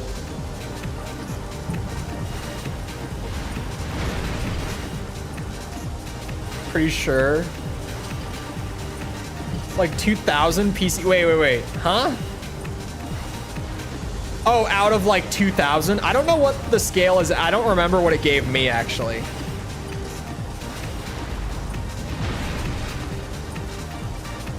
Dino Crisis or owning. Those would all be so hype at like a reveal. Granted, you know, of course, like anything that they greenlight now based on this poll would, you know, not get revealed until like 2026. is kind of the sad part about it. So we won't know what comes of this poll until like 3 years from now. And even then, who's going to be sitting here and like, you guys remember when they ran that poll? Whatever, did they do anything with that? Like, we're not even going to remember by then. Complete. But maybe someday this poll can lead to Onimusha remake or new Dino Crisis or whatever. I've seen up to like 1700. I remember my score being pretty high, like it definitely somewhere around that.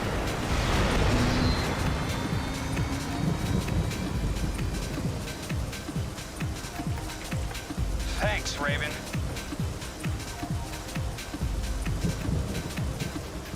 The transport is clear.